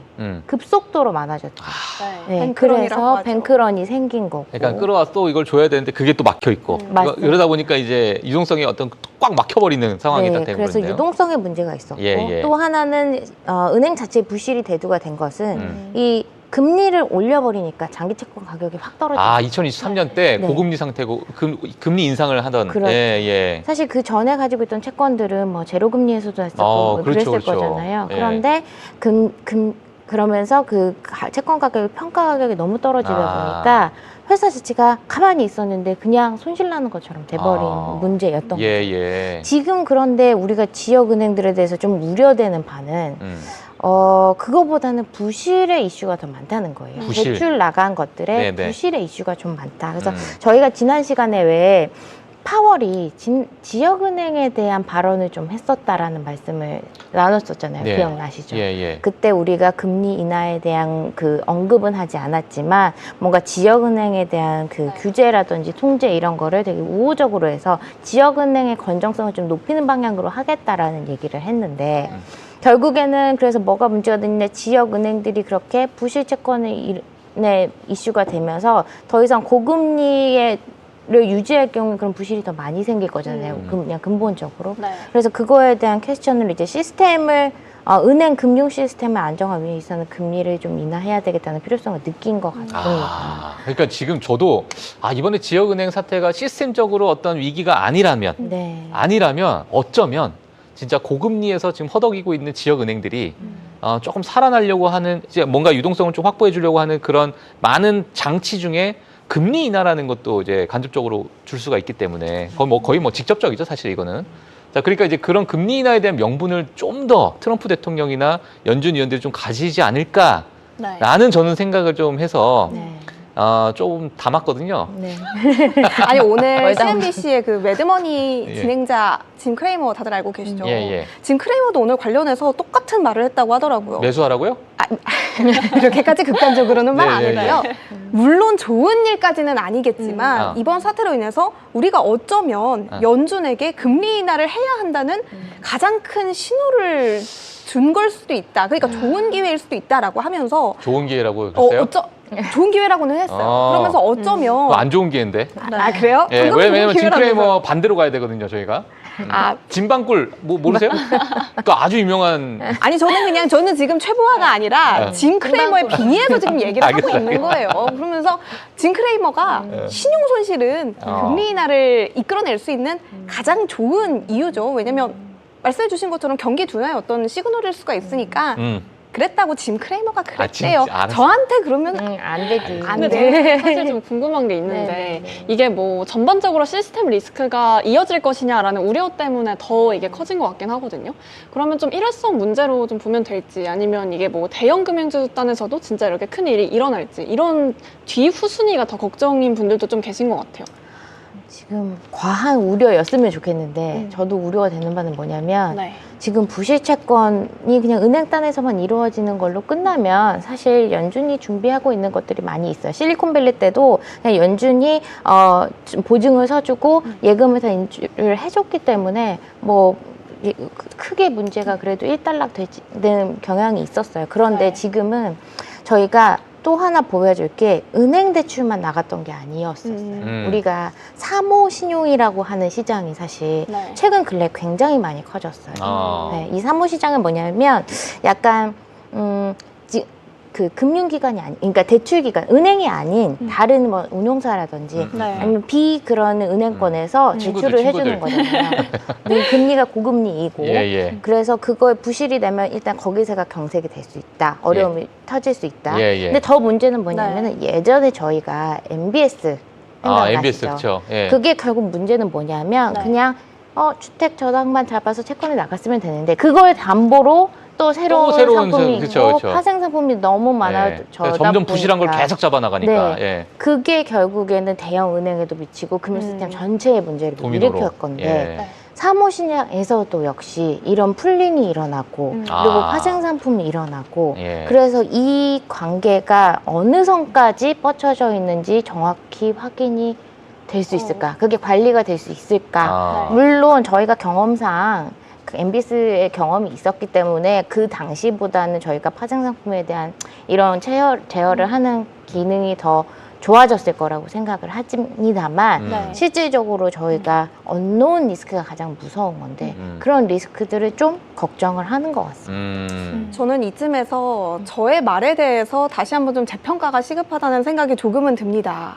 제가 어제 그저께 데이미 다이먼 맞아, 기억하시죠? 맞아. 제가 데이미 다이먼 얘기를 했어요. 맞아. 트라이컬러, 그러니까 중고차 대출 업체 그리고 퍼스트 브랜즈, 그러니까 중저가 자동차 부품 업체와 관련해서 데이미 다이먼이 신용 손실에 대해서 엄청나게 우려하는 그런 발언을 했다라고 제가 정말 우려스럽게 말을 했더니 바퀴벌레 그때 바퀴벌레 얘기도 얘기하면서 했어요. 바퀴벌레가 한 네. 마리가 있다면 그 뒤에 바퀴벌레가 더 있는 것이다. 이런 얘기를 했더니 제가 엄청 박 놀렸거든요. 팀장님은 바퀴벌레 얘기했다고 웃으시고 뭐 여기 뭐 다른 분들은 무슨 뭐 신용 컨셉 경색이야. 왕이, 데이미 다이먼이 컨셉 왕이라면서 저를 아주 민망하게 맞아. 하시는데 맨날 우려만 한다. 그 아저씨는. 오늘 눈 뜨고 일어나서 이따 가서 내 얘기 다들 기억하는지 물어봐야지 예. 이 생각을 한번 했거든요. 프리마켓 뉴욕 역사상 첫 했지 그랬지 지금 최보 앵커가 했습니다. 맞아요. 예. 맞아요. 내가 했지 이렇게. 아니 그때 제가 말씀드렸던 퍼스트 브랜드 다들 기억하시죠? 근데 오늘 좀 지역은행 중에서 논란이 됐던 은행이 뭐 자이언스 뱅코프 그리고 웨스틴 얼라이언스 뱅코프 요 두 지역은행인데 맞아요. 요 두 은행 다 퍼스트 브랜드에 대한 익스포저가 어느 정도 있었다라는 평가들이 다시 한번 좀 나오고 있다라고 하니까 예. 뭐 관련해서 신용 손실 얘기를 해주셨고 또 사모 신용 얘기를 해주셨는데 제프리스 같은 경우도 오늘 10% 넘게 급락을 한 이유가 이 사모 신용을 퍼스트 브랜드에 제공을 했기 때문이다 이런 이야기들도 있으니까 예. 이 관련해서 이제는 우리가 진짜 컨셉 왕이라고 그만하고 이제는 진짜 우려를 해야 될 때가 아닌가라는 생각이 조금은 드는 것 같긴 해요. 요즘에 오늘 지금 개인 투자자 미국 개인 투자자들이 어떤 생각하고 있는 줄 알아요? 어떤 생각? 지금이 기회다? 아니 왜 제이미 다이먼이 갑자기 가만히 있다가 지역은행에 대해서 뭐 물론 이런 약간 문제가 생겼지만 바퀴벌레라고 표현하면서 아니 그거는 왜냐면 자기네 회사가 트라이컬러에 대한 손실을 가지고 있으니까 그거에 대해서 좀 해명을 하려고 한 거죠. 아니 그런 거는 이제 뉴스로 나온 건데 이제 음모론. 이거 개인 음모론. 투자자들의 미국 개인 투자자들의 음모론은 뭐냐? 왜 제이먼 다이먼이 갑자기 제이먼 다이먼. 제이미 다이먼, 제이미 다이먼 뭐 헷갈리네. 자, 하여튼 그래서 왜 그런 얘기를 했느냐? 2023년으로 한번 돌아가 보자. 실리콘밸리 때로. 실리콘밸리가 터지고 그때 당시에 그 퍼스트 리퍼블릭인가요? 그 하여튼 뭐 은행이 맞아요, 터져서 JP 모건이 인수를 해버렸어요.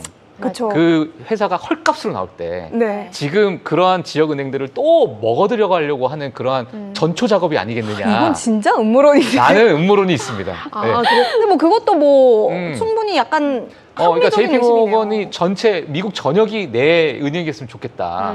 하여튼 뭐 그러한 그런 음모론이 있기 때문에 자 이거는 한 귀로 듣고 한 귀로 흘리시면 됩니다. 자 그러면 오늘 저희가 뉴스를 빠르게 좀 체크를 해봐야 될 것 같은데요. 지금 가장 핫한 뉴스부터 부탁드리겠습니다. 네, 은행 관련된 내용을 좀 넘어서 또 한 가지의 이슈가 크게 작용을 했습니다. 오늘 바로 변동성의 한 주를 맞이하고 있는 금요일이 되겠는데요. 오늘도 특별한 이슈는 바로 옵션 만기일에 대한 이야기를 함께 해보려고 합니다. 이번에는 옵션 규모가 무려 4조 4천억 달러, 4,800조 원을 넘어설 것으로 예상이 되는데요. 10월 만기 기준으로는 사상 최대의 규모가 되겠습니다.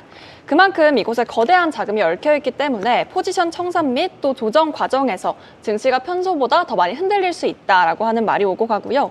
이번 주 아무래도 또 변동성이 큰 이슈들이 한 번에 겹치면서 미국장에서의 지수가 또 오락가락한 경우가 많았고 반대로 위험회피 심리는 좀 커지면서 이 금과 은은 2020년 이후에 최대 상승세를 기록하고 있습니다. 또 말씀해주신 것처럼 이 트럼프 대통령이 또 중국과 잘 지낼 것으로 생각한다라고 매우 긍정적인 이야기를 또 내놓으면서 시장이 좀 많이 흔들릴까 했는데 지금은 조금 찾고 있는 모양새가 이어지고 있거든요. 사실 이번 주 내내 좀 시장 방향성을 찾기가 조금은 좀 빅테크 위주로 보지 않는 차원에서는 조금 어려웠던 것 같습니다. 어떻게 보면 좋을까요? 오늘 시장이 많이 안 좋았긴 하지만 그 위장에서 지역은행 지수를 담는 그 인덱스가 있는데 그거 같은 경우도 52주 최고치 대비 16% 넘게 하락을 했다고 하고 우리가 또 ETF 얘기 많이 하면서 아마 제 기억으로는 지역은행 얘기할 때 KBW ETF 얘기를 했던 것 같은데 그 ETF도 오늘 거의 3% 넘게 좀 급락을 하면서 전반적으로 좀 지역은행 관련된 그런 좀 압박들이 좀 있었던 하루였던 것 같아요. 있었던 하루다. 그러니까 뭐 ETF가 뭐 5%, 뭐 3% 이렇게 아까 뭐 10몇 %? 고점 대비해서요? 지금 엄청나게 많이 빠진 겁니다, 사실. 그런 건데 일단 지금 선물 시장을 제가 간단하게 먼저 말씀을 드리면 다우존스가 마이너스 0.11%, 마이너스 0.1% 하락하고 있고요. S&P 500은 마이너스 약 한 3%, 0.3%. 나스닥 같은 경우는 0.45% 정도 하락을 하고 있습니다. 자, 그러니까 지금 뭐 요 정도면은 그래도 뭐 지역은행 어떤 신용에 대한 또는 시스템 리스크에 대한 이런 우려는 우려를 그대로 반영하기까지는 제 개인적으로는 좀 그래도 양호하다. 요 정도 조정은 좀 양호하다라고 생각이 들고, 자, 여러 가지 지금 시장이 좀 과열 구간에서 트럼프 대통령이 처음에 중국에 대한 관세 문제로 빌미를 좀 삼아서 이제 조정이 좀 있었고, 자, 이번에는 일부 지역은행 관련된 조정이 있었지만 어제 제가 좀 봤던 하나의 이제 좀 반응은 뭐였냐면, 그때 제가 2023년 3월 달에도 제가 뭐 방송을 통해서 실시간으로 그때 당시에 제가 히트맵을 봤던 기억이 나거든요. 그때 SBB 사태가 나타났을 때 그냥 뭐 올라가는 게 하나도 없고 그냥 피바다였어요. 피바다. 그냥 그쵸. 미증시가 그때 당시에. 네. 그게 저는 너무나도 생생하게 기억이 나는데, 어제 같은 경우에는 파이낸셜 섹터만 내려가고 나머지 섹터들은 그냥 뭐 갈놈은 나름 가고 괜찮다. 뭐 실놈은 쉬고 뭐 그랬었어요. 그러니까 제가 그 분위기를 딱 보고 나서 이게 과거 SBB 사태 때는 그래도 구원투수, 연준이 구원투수가 좀 했었고 유동성을 일부 좀 공급을 해주는 그런 역할을 했기 때문에 이것마저도 지금 시장에서는 학습 효과가 돼서 지역은행이 일부 좀 깨지더라도 아마 미 정부 차원에서, 연준 차원에서 일부 유동성을, 미니 유동성이라도 이게 투입될 만한 그런 부분을 시장에서는 좀 받아들이고 있구나라는 것을 저는 조금 느꼈는데, 물론 러셀 2000 지수가 상대적으로 많이 빠졌다는 것은 만약에 혹시나 대출 규제를 하게 된다면, 왜냐면 지금 부실 대출이잖아요. 그러니까 대출 규제를 하게 된다면 이 대출이 필요한, 특히나 이 금리 인하 시기에 대출이 필요한 이런 애들이 대출을 많이 못 받게 되면 이거 정말 큰일 나는 거 아니야? 이런 심리가 좀 러셀 2000 지수에 들어갔던 것 같고, 또 일각에서는 금리 인하로서 아까 대표님 말씀해 주신 것처럼 금리 인하가 하나의 키다, 이런 게 있으니까 약간 시장에서 뭐 저가 매수세 좀 들어올 수도 있을 것 같고, 뭐 여러 가지 좀 복잡해지는 상황인데, 그러니까 다음 주가 되면 또 빅테크들의 실적 발표가 있고 또 에이펙 또 회담도 있고, 대표님은 뭐 어떻게 요 스케줄에 따른 이 미 증시의 흐름, 뭐 우리가 하나하나 맞추기는 좀 힘들겠지만 지금 10월 말까지 있는 요 어떤 스케줄은 어떻게 좀 보고 계세요? 긍정적으로 보고 계세요? 아니면은 오히려 좀 더 많은 변동성이 나올 수 있다, 이렇게 보고 계세요? 일단은 뭐 실적 자체는 호조일 수 있어요. 왜냐하면 예. 금융주들도 어제 보면은 실적 자체 나쁘지 않았고 대형 은행들이 다 실적이 좋았고, 예. 그런데 우려스러운 건 사실 그건 맞아요. 일단 학습 효과로 인해서 뭐 정부도 그렇고 금융당국도 그렇고 충분히 미리 예견되는 리스크에 대해서는 관리를 할 능력이 있는 것이고, 그렇기 때문에 시장이 너무 과하게 이 사태 하나만으로는 받아들이지는 않을 수 있는 것 같아요. 실리콘밸리 때는 예견하지 못했던 상황이었고, 맞아요. 그렇지만 그래도 예전에 2007년, 2008년 그런 MBS 사태를 지났기 때문에 굉장히 빠르게 금융당국이 대응을 해서 쉽게 잘 지나갔어요. 그래도 예. 단기 충격은 있었지만 예. 그때 당시에 그리고 역할론이 부상했었죠. 대형 금융들의 역할론, 지역은행을 인수를 하고 맞아요. 예금자 보호를 해야 되는 그런 것들에 대한 역할론이 부상이 됐어서 앞으로도 그런 사태가 일어나면 또 역시 대형 금융사들이 인수를 하는 그런 방향성이 될 것 같습니다. 예. 왜냐면 정부도 돈을 푸는 지원하는데 한계가 있으니까. 근데 다만 지금 염려가 되는 것은 어제 빅스가 24 정도 찍었고요. 지금 현재도 그 정도 유지되고 있습니다. S&P 빅스 지수 보면은요. 빅스 다들 아시겠지만 어떤 거냐면 내재 변동성이라는 거의 평균값을 지수화한 건데, 이 내재 변동성은 무엇이냐? 이 옵션의 내재 변동성이에요. 결국에는 옵션 가격의 옵션도 똑같이 매도가 있는데, 매수하려는 세력이 많으면 프리미엄이 올라갈 거잖아요. 그러면서 프리미엄이 올라갈 때 그때 그 내재 변동성이라는 가격이 계산이 돼요. 그래서 프리미엄이 올라가면 내재 변동성이 높아집니다. 그런데 어떨 때 프리미엄이 가장 많이 올라가느냐? 사실 이거는 뭐 콜옵션 매수가 많아질 때도 올라가기는 하는데 통상 풋옵션의 매수가 많아질 때 저희가 빅스 지수가 많이 올라가요. 그러니까 이제 시장의 변동성이나 하락을 좀 우리가 예측할 수밖에 없는 그러니까 이제 빅스 지수가 많이 올라갔을 때 예. 그렇죠. 뭔가 심리 상태가 심리 지금 상태가. 풋옵션에 대해서 아, 좀 예. 매수를 하려고 하는, 즉 하락 방어에 대한 심리가 좀 강해진다라는 것들이고, 얘가 그러면 얼마나 올렸냐? 사실 한 달 전으로, 한 달과 비교를 하면 50% 올랐어요. 아 많이 올랐네요. 네, 저희가 그냥 일상적으로 지수가 고점을 해서 계속 갈 때 지난주만 해도 뭐 15, 16 요 정도에서 왔다 갔다 했었고요. 그런데 빅스를, 지금 이게 24가 됐습니다. 빅스를 사실 트레이딩 빅스를 하는 게 살 좋은 거예요. 전략이에요. 네, 그게 마치 하락에 베팅하는 것만큼 그렇죠, 비슷한 그렇죠. 효과입니다. 그래서 알겠습니다. 그게 조금 염려가 되고요. 예. 네, 그런데 반해 시장은 별로 조정을 안 받았어요. 오히려 이게 더 우려가 돼요. 아 그게 네. 더 이건 어떻게 해석을 해야 돼요? 이게 사실 저희가 네. 다 확인은 안 되지만 이면에 이런 것들이 있습니다. 풋옵션 매수 포지션이 많을 때요. 예. 이거를 풋옵션은 옵션이니까 누군가가 이걸 공급해줘야 되는 마켓 메이커가 필요합니다. 네네. ETF처럼 LP들이 필요해요. 그 사람들이 그러면 풋옵션을 팔았으니까 그럴 때 뭔가 해지 포지션을 가져가야 되잖아요. 네. 그걸 뭐를 하냐면 풋옵션을 매도했으니 주식을 매도를 하거나 아니면 선물을 매도를 하거나 그거보다 더 풋옵션이 과해지면 네. 사실 이 옵션 가격들은 어떻게 해지 트레이딩이 되냐면 블랙쇼즈 모델이라고 하는 어떤 퀀트 베이스로 돼요. 네. 근데 이 블랙쇼즈 모델에 5개의 변수가 있는데 델타, 감마 이것들이 가장 좀 중요합니다. 델타 감마. 예. 델타, 감마는 이제 주식 가격의 민감성이고요. 네. 감마는 이 델타의 민감성을 얘기를 해요. 그런데 이거를 지금 다 이해하기는 저희가 좀 어렵지만 그래서 쉽게 말해서 어떻게 되냐면 풋옵션이 너무 매수가 많아져서 얘네가 해지를 해야 될 때는 뭘 해야 되냐? 현물을 사야 돼요.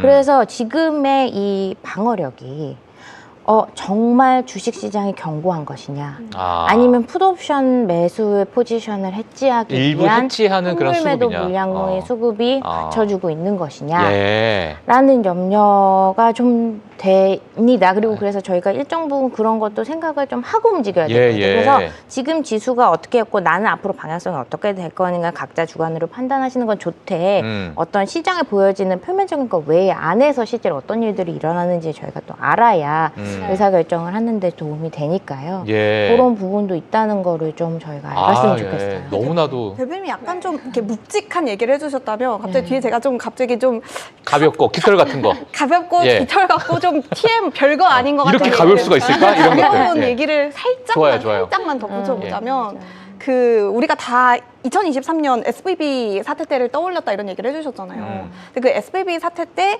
이제 문제 원인으로 크게 제공이 됐던 거를 제가 가만히 생각을 해봤더니 크게 3가지가 아닌가 싶어요. 첫 번째는 당연히 금리 인상이겠죠. 좀 공격적인 금리 인상으로 인해서 이런 결국 궁극적으로 이런 흐름이 좀 도출됐다고. 두 번째는 아까 박 팀장님이 말씀해 주셨던 어떻게 보면 정부의 규제 실패가 또 하나의 이유로 좀 언급이 됐었습니다. 그리고 이제 깃털같이 가벼운 3번째 이유는 그 실리콘밸리라는 지역의 특성상 SNS를 통해서 이야기가 정말 많이 돌아다니는 그런 곳이다라는 그거 되게 이야기가 가볍지 않아요. 그래요?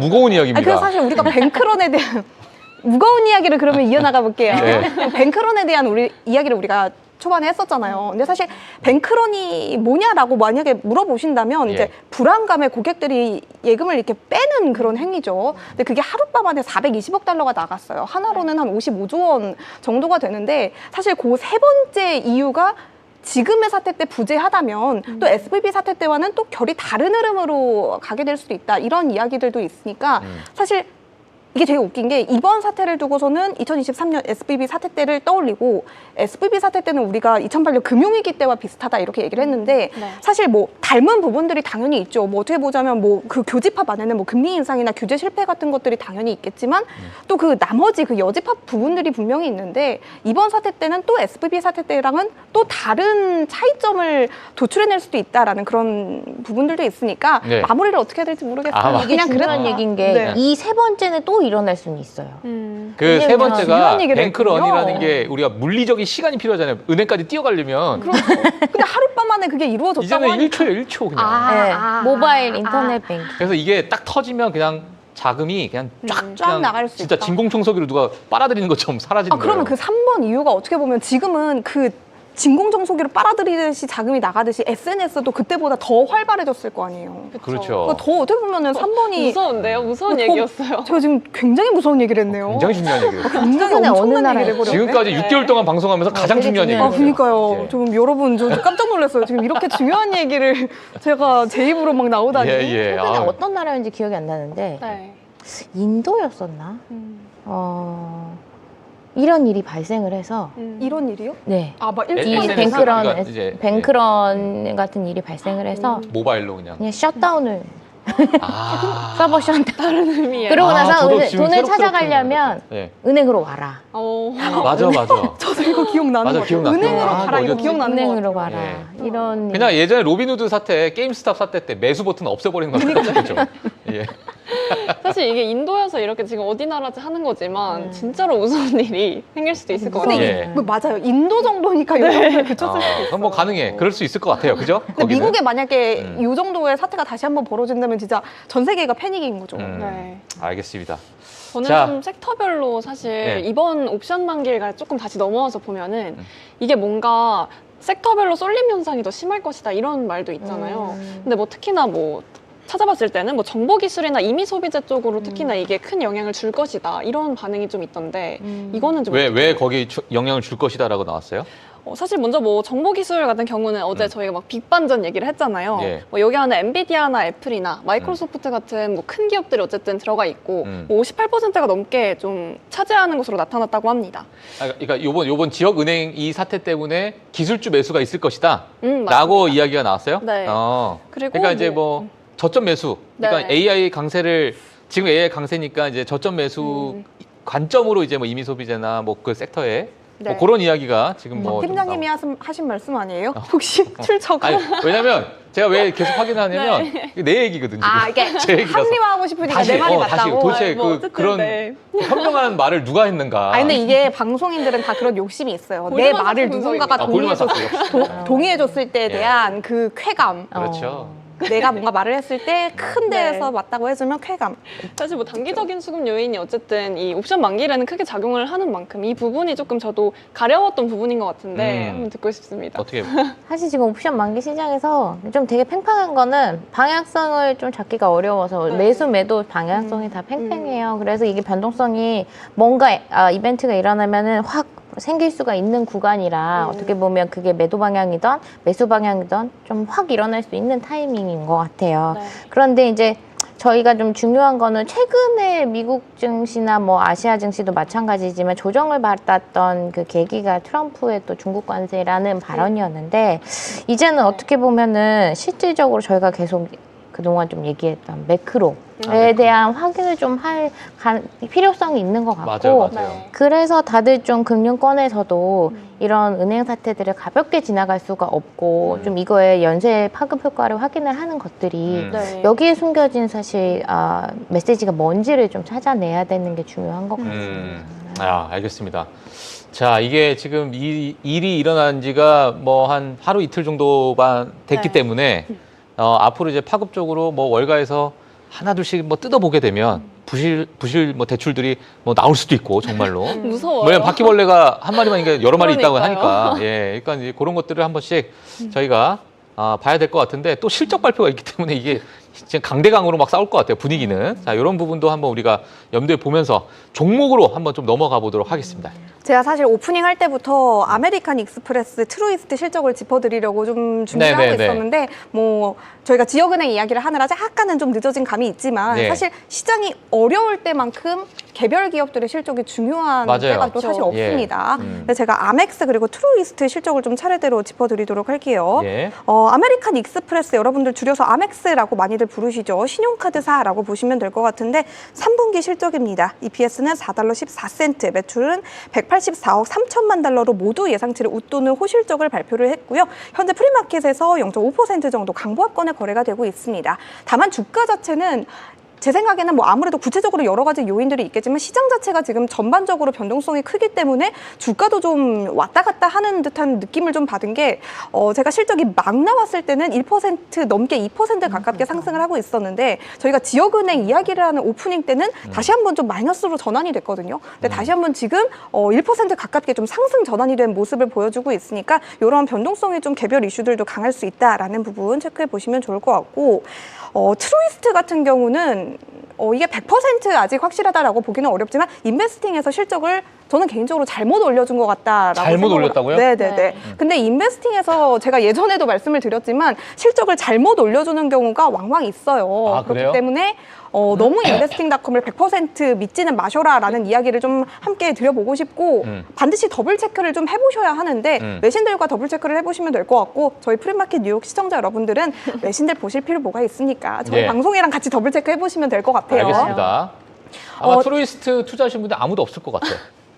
있을 수도 있어요. 있을 수 2명 있어요? 정도. 알겠어요. 근데 저희 엄마 아빠는 했을 자, 수도 있으시면 있으니까. 여기다 댓글창에다가 1을 써시면 됩니다. 1을. 트루이스트 이렇게 써주세요. 나 아니면 샀다, 이렇게. 네, 샀다 이렇게 예. 올려주세요. 근데 제가 외신들을 사실 지금 나온 관련 외신들이 많진 않아요. 왜냐면 실적이 나온 지 얼마 되지 않았기 때문에 예. 제가 한 2억 개 정도를 좀 확인을 해본 결과 트루이스트의 실적은 예상치를 모두 EPS와 매출 모두 예상치를 상회한 것으로 좀 확인이 됐습니다. EPS 같은 경우는 1달러 4센트라고 나온 것 같고요. 매출은 뭐 51억 9천만 달러다, 52억 4천만 달러다. 이것도 매체들마다 약간씩은 좀 엇갈리는 부분이 있거든요.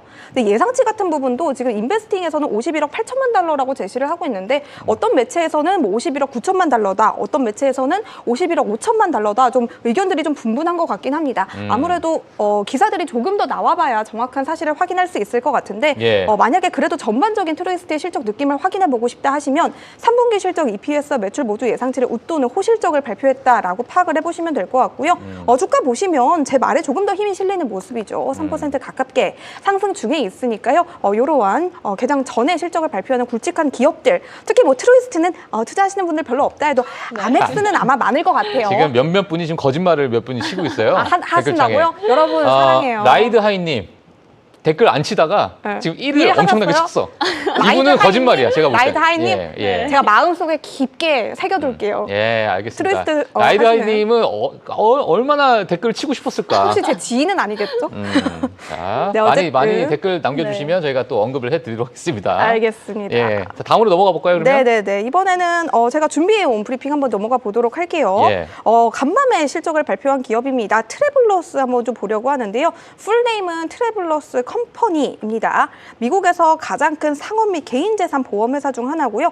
1853년에 설립이 됐다고 하니까 역사가 한 200년 가까이 된 굉장히 유서가 깊은 기업입니다. 아마 트래블러스라고 하시면 익숙하신 분들도 계실 테고 약간은 낯서다 싶으신 분들도 계실 것 같은데 이 기회를 통해서 한 번쯤 이러한 기업에 대한 정보까지 가져가 보시면 좋을 것 같아요. 예. 3분기 EPS는 8달러 14센트, 매출은 124억 7천만 달러로 모두 예상치보다 잘 나왔는데요. 다만 주가를 보시면 전반적으로 좀 하방 압력이 짙은 모습입니다. 사실 트래블러스를 제외하고서라도 같은 날 실적이 나왔던 또 다른 보험사인 마쉬앤 맥레넌 그리고 그 전날의 실적을 공개했던 프로그레시브까지 전반적으로 미국 보험사들의 이번 실적에 대한 시장의 평가들이 그렇게 좋지는 않습니다. 이 트래블러스와 마쉬앤 맥레넌은 가시적인 데이터 자체는 지금 보시다시피 모두 주황색으로 체크가 됐기 때문에 나쁘지는 않았는데요. 다만 가이던스 또 좀 더 뜯어보자면 구체적인 그런 사업 매출 같은 것들이 조금은 부진하게 나왔다라는 평가들이 좀 나오고 있습니다. 예. 좀 더 구체적으로 들어가 보자면 트래블러스는 순보험료가 114억 7천만 달러로 전년비 1% 증가에 그쳤다고 하고요. 예상치보다도 낮았습니다. 다만 지난 분기에는 미국 전역에 닥쳤던 허리케인 헬렌 그리고 우박 피해가 컸기 때문에 워낙 회사의 피해가 좀 컸었죠. 이번 분기에는 그때보다는 상황이 조금은 더 나아졌습니다. 재해 손실이 4억 200만 달러로 전년비 절반 가까이 줄어들면서 매출 자체가 일부 개선된 것으로 좀 보여지고 있는데요.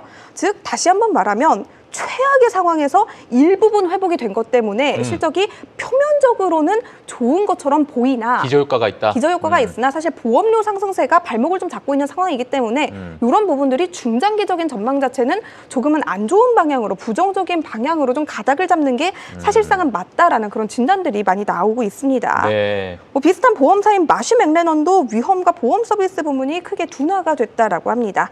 프로그레시브 같은 경우는 아예 3분기 EPS와 매출 자체가 모두 예상치를 하회하면서 전반적으로 좀 파란불을 켠 그런 하루를 보냈습니다. 뭐 정리해 보자면 미국 보험사들의 중장기적인 실적 전망이 모두 좀 이번 분기에는 부진했다라고 정리를 해보시면 좋을 것 같습니다. S&P 500 보험지수는 전일 장중 최대 4% 가깝게 급락을 했고요. 이틀간 하락폭도 6%에 달하며 지난 4월 미국의 관세 불확실성이 최정점에 달했을 당시 이후 최대 낙폭으로 좀 기록이 됐다라고 합니다. 이 시티그룹은 트래블러스의 3분기 실적에 대해서 많은 보험업체들의 이번 어닝 시즌에 대한 선제적인 요약이 될 것이다라며 표면적인 실적 자체는 잘 나왔지만 2026년에 대한 후속 상향 조정이 전혀 없었다라고 강조를 했다고 하고요. 보험업체들이 마진을 위해서 거래량을 포기할 것으로 예측이 된다라고 좀 덧붙인 부분도 있었다고 합니다. 예.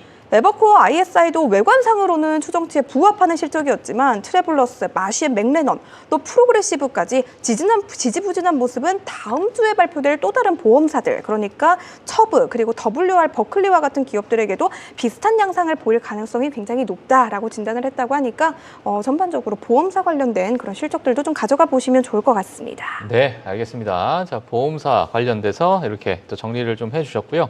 자, 지금 뭐 사실 많은 분들께서 이 실적 발표들이 나오니까 저희가 실적 발표를 언급을 안 할 수가 없습니다, 여러분. 그렇죠. 예, 그래서 여러분들도 뭐 엔비디아 듣고 싶고 테슬라 듣고 싶고 알파벳 저도 듣고 싶고 그죠? AMD 듣고 싶고 하지만 저희가 이제 실적 발표 저희가 이제 본문을 다 해야 되기 때문에 이런 거 좀 체크를 해주시면 될 것 같고 저희 최보 앵커가 또 이런 작은 종목들을 좋아해요. 그래서 제가 뛰어놀 수 또 있게. 약간 좀 마이너한 걸 좋아하거든요. 원래도 그래요.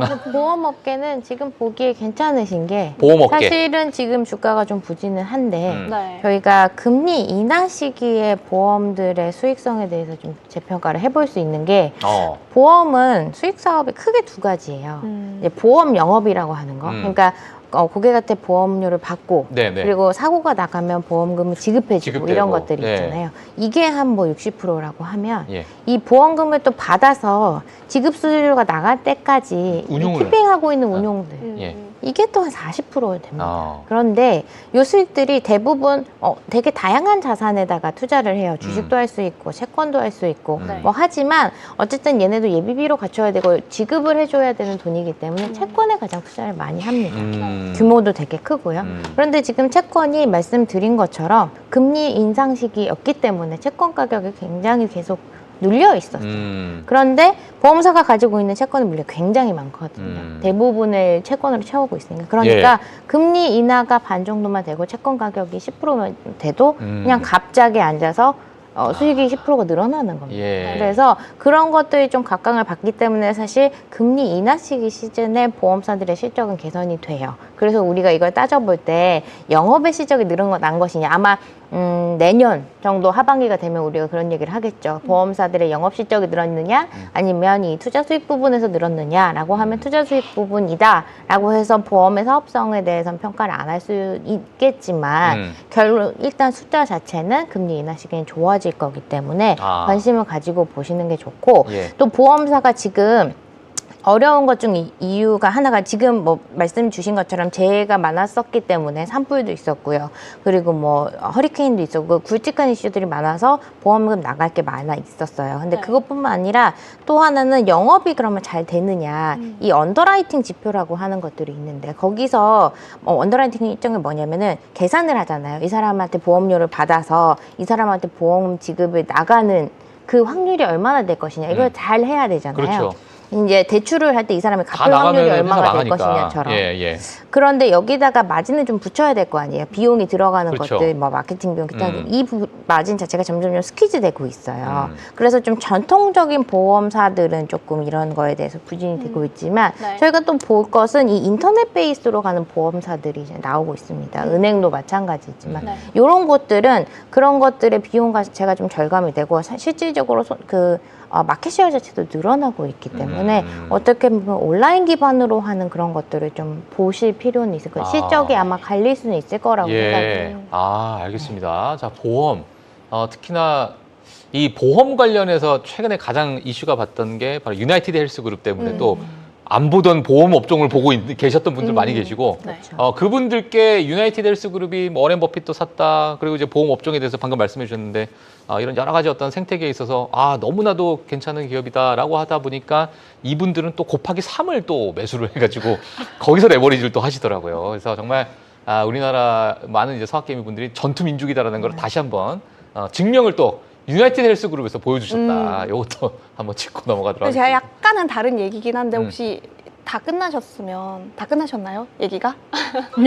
그래요? 아니 근데 언제 저한테 그렇게 허락받고 뭐 네. 말씀하고 그러지 아니, 않으셨잖아요. 왜냐면 비슷한 얘기면 허락 안 받고 하려고 그랬는데 예, 예. 그냥 살짝 말씀하세요. 기사 보다가 예. 살짝 다른 얘기인 것 같아서 해도 되나 이렇게 야. 예의 있게 예. 질문을 좀 드려보자면 제가 예전에 그런 댓글을 몇 개 본 적이 있어요. 뭐 아까 뭐 민 캐스터께서 잘 얘기를 해주셨지만 뭐 금도 사상 최고치 계속해서 찍고 있죠. 저희가 방송에서도 여러 차례 언급을 드리는데 금이랑 은은 이제 지겨울 만큼 많이 들었는데 그만하고 싶어요 이제. 금이랑 은은 아닌데? 아니 다른 얘기요. 근데 알겠습니다. 구리는 왜 안 해주시냐 이런 구리. 얘기를 제가 문득 그거를 기억하고 있었는데 좀 관련해서 구리 관련된 기사가 또 2개가 떴길래 이것만 더 그래요? 가벼운 엉덩이로 이제 더 가벼운 엉덩이요? 그때 당시에 은을 맞아 엉덩이 하셨잖아요. 했었죠. 네. 네, 그래서 구리에 대한 얘기를 한번 좋습니다. 좀 해드릴게요. 자, 구리 한번 들어봅시다. 네네네. 구리 가격이 앞으로 크게 상승할 수도 있다라는 CNBC의 기사가 이렇게 관련해서 2개가 이렇게 나와서 좀 전해드리려고 하는데 이유라고 한다면 크게 4가지라고 합니다. 첫 번째는 AI 붐, 그리고 두 번째는 미중 무역 분쟁, 그리고 세 번째는 유럽 국방비 지출 증가, 그리고 네 번째는 에너지 전환, 이렇게 4개의 이유를 CNBC 기사에서 좀 제시를 하고 있는데요. 이로 인해서 향후 10년간 구리 가격이 급증할 수 있다, 니즈가 굉장히 늘어날 수 있다라는 부분들이 좀 지적이 됐다라고 하고요. 그렇기 때문에 향후 10년간 구리의 공급 문제가 다시 한번 부각이 될 수 있다라는 게 골자였습니다. 네. 이 런던 금속거래소 CEO인 매트 체인벌리는 이같이 말을 했다라고 하는데요.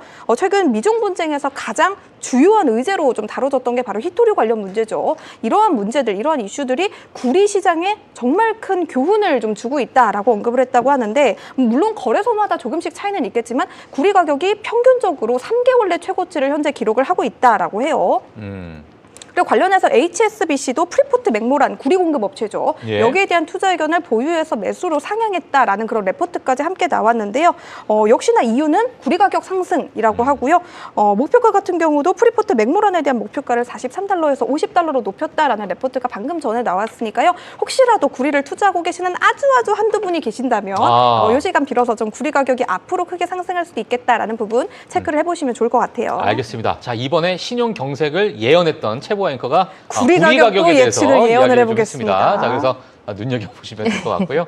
자, 그러면 지금 시장에서 나오고 있는 종목들, 특히나 종목 리포트 저희가 박민지 캐스터를 통해서 어떤 종목들이 어떤 소식을 갖고 있는지 체크해 보도록 하겠습니다. 네, 앞서 투자은행, 지역은행 관련 리스크에 관해서 토크 이어받아서 이슈 간단히 정리를 해보겠습니다. 간밤 미국 지역은행 2곳에서 나온 부실대출 관련 소식으로 지역은행의 주가가 크게 흔들렸습니다. 보이시는 것처럼 자이언스 뱅코프는 13.14% 빠졌고요. 또 웨스턴 얼라이언스 같은 경우에는 10% 넘게 낙폭을 기록했습니다. 현재 프리마켓에서 가격 보시면 자이언스의 경우에는 48달러에 거래가 되고 있고 3.8%에서 급등하는, 다시 반등을 하는 모습입니다. 또 웨스턴 얼라이언스 같은 경우에는 3%대 급등하면서 다시 반등하는 모습 보이고 있는데요. 모두 사기에 의한 대출 부실화와 이에 따른 소송 제기 발표입니다. 양사가 지목한 피고 모두 동일한 차입자 그룹으로 추정되고 있는데요. 자이언스는 대상을 특정하지는 않았으나 웨스턴이 동료은행의 유사 문제를 공시한 것을 확인한 후 자사 역시 동일한 차주 대출 사실을 확인했다고 밝힌 점을 비춰볼 때 동일한 법인이라는 것을 확인해 볼 수 있겠습니다. 손실 금액 자체는 두 개 은행의 체력을 흔들 정도는 아니다, 이런 평가가 있습니다. 이 손실 폭은 은행 자본 수준과 비교했을 때 시장이 과하게 반응했다, 이런 미국 경제지 밸런스의 보도도 있었는데요. 자이언스는 대출 잔액 6천만 달러 중 5천만 달러를 즉시 3분기 결산에 반영하겠다고 했고요. 이는 총 자산의 0.056%, 올해 2분기 순이익의 20% 수준입니다. 또 웨스턴은 손실 금액을 공개하지 않았지만 기존 담보로 손실 없이 회수 가능하다고 밝혔습니다. 웰선의 대출 잔액은 9,860만 달러로 총 자산 대비 0.11%, 그리고 2분기 순이익 대비해서 41%입니다. 시장은 은행권 전반의 신용 손실 가능성에 대해 매우 불안해하고 있는 상황입니다. 그 결과 전일장에서 큰 낙폭을 기록했는데요. 관련해서 현재 프리마켓에서 중소형 은행주의 주가 움직임은 어떤지 한번 살펴보시겠습니다. 케이던스 뱅크 현재 프리마켓에서 35달러 선에서 거래되고 있습니다. 동결 상태 보이고 있고요. 글레이셔 뱅코프도 현재 프리마켓에서 다시 3%대 급등하면서 반등하는 모습 보이고 있습니다. 또 뱅크 OGK 같은 경우에서도 현재 프리마켓에서 0.7% 빠져서 46달러 선에서 거래가 되고 있습니다. 이어서 개별 종목에 관한 종목 리포트도 나왔습니다. 이것에 관해서도 한번 살펴보시겠습니다.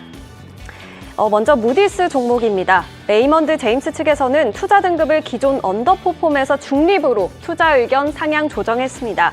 현재 프리마켓에서 보시면 0.1% 올라서 469달러 선에서 거래가 되고 있습니다. 이어서 AST 스페이스 모바일도 한번 살펴보시면요. 바클레이스 측에서 목표가는 60달러로 제시했습니다. 투자 등급은 기존 비중 확대에서 비중 축소로 의견을 하향 조정했는데요. 현재 프리마켓에서 보시면 2% 넘게 하락하면서 87달러 선에서 거래가 되고 있습니다. 룰루레몬도 한번 살펴보겠습니다. 룰루레몬 번스타인 측에서 목표가는 190달러로 제시했고요. 투자 등급은 기존 아웃퍼폼에서 마켓퍼폼으로 하향 조정했습니다. 현재 프리마켓 가격 보시면요. 162달러에 거래가 되고 있고 1%의 낙폭을 현재 보이고 있습니다. 지금까지 종목 리포트 시간이었습니다.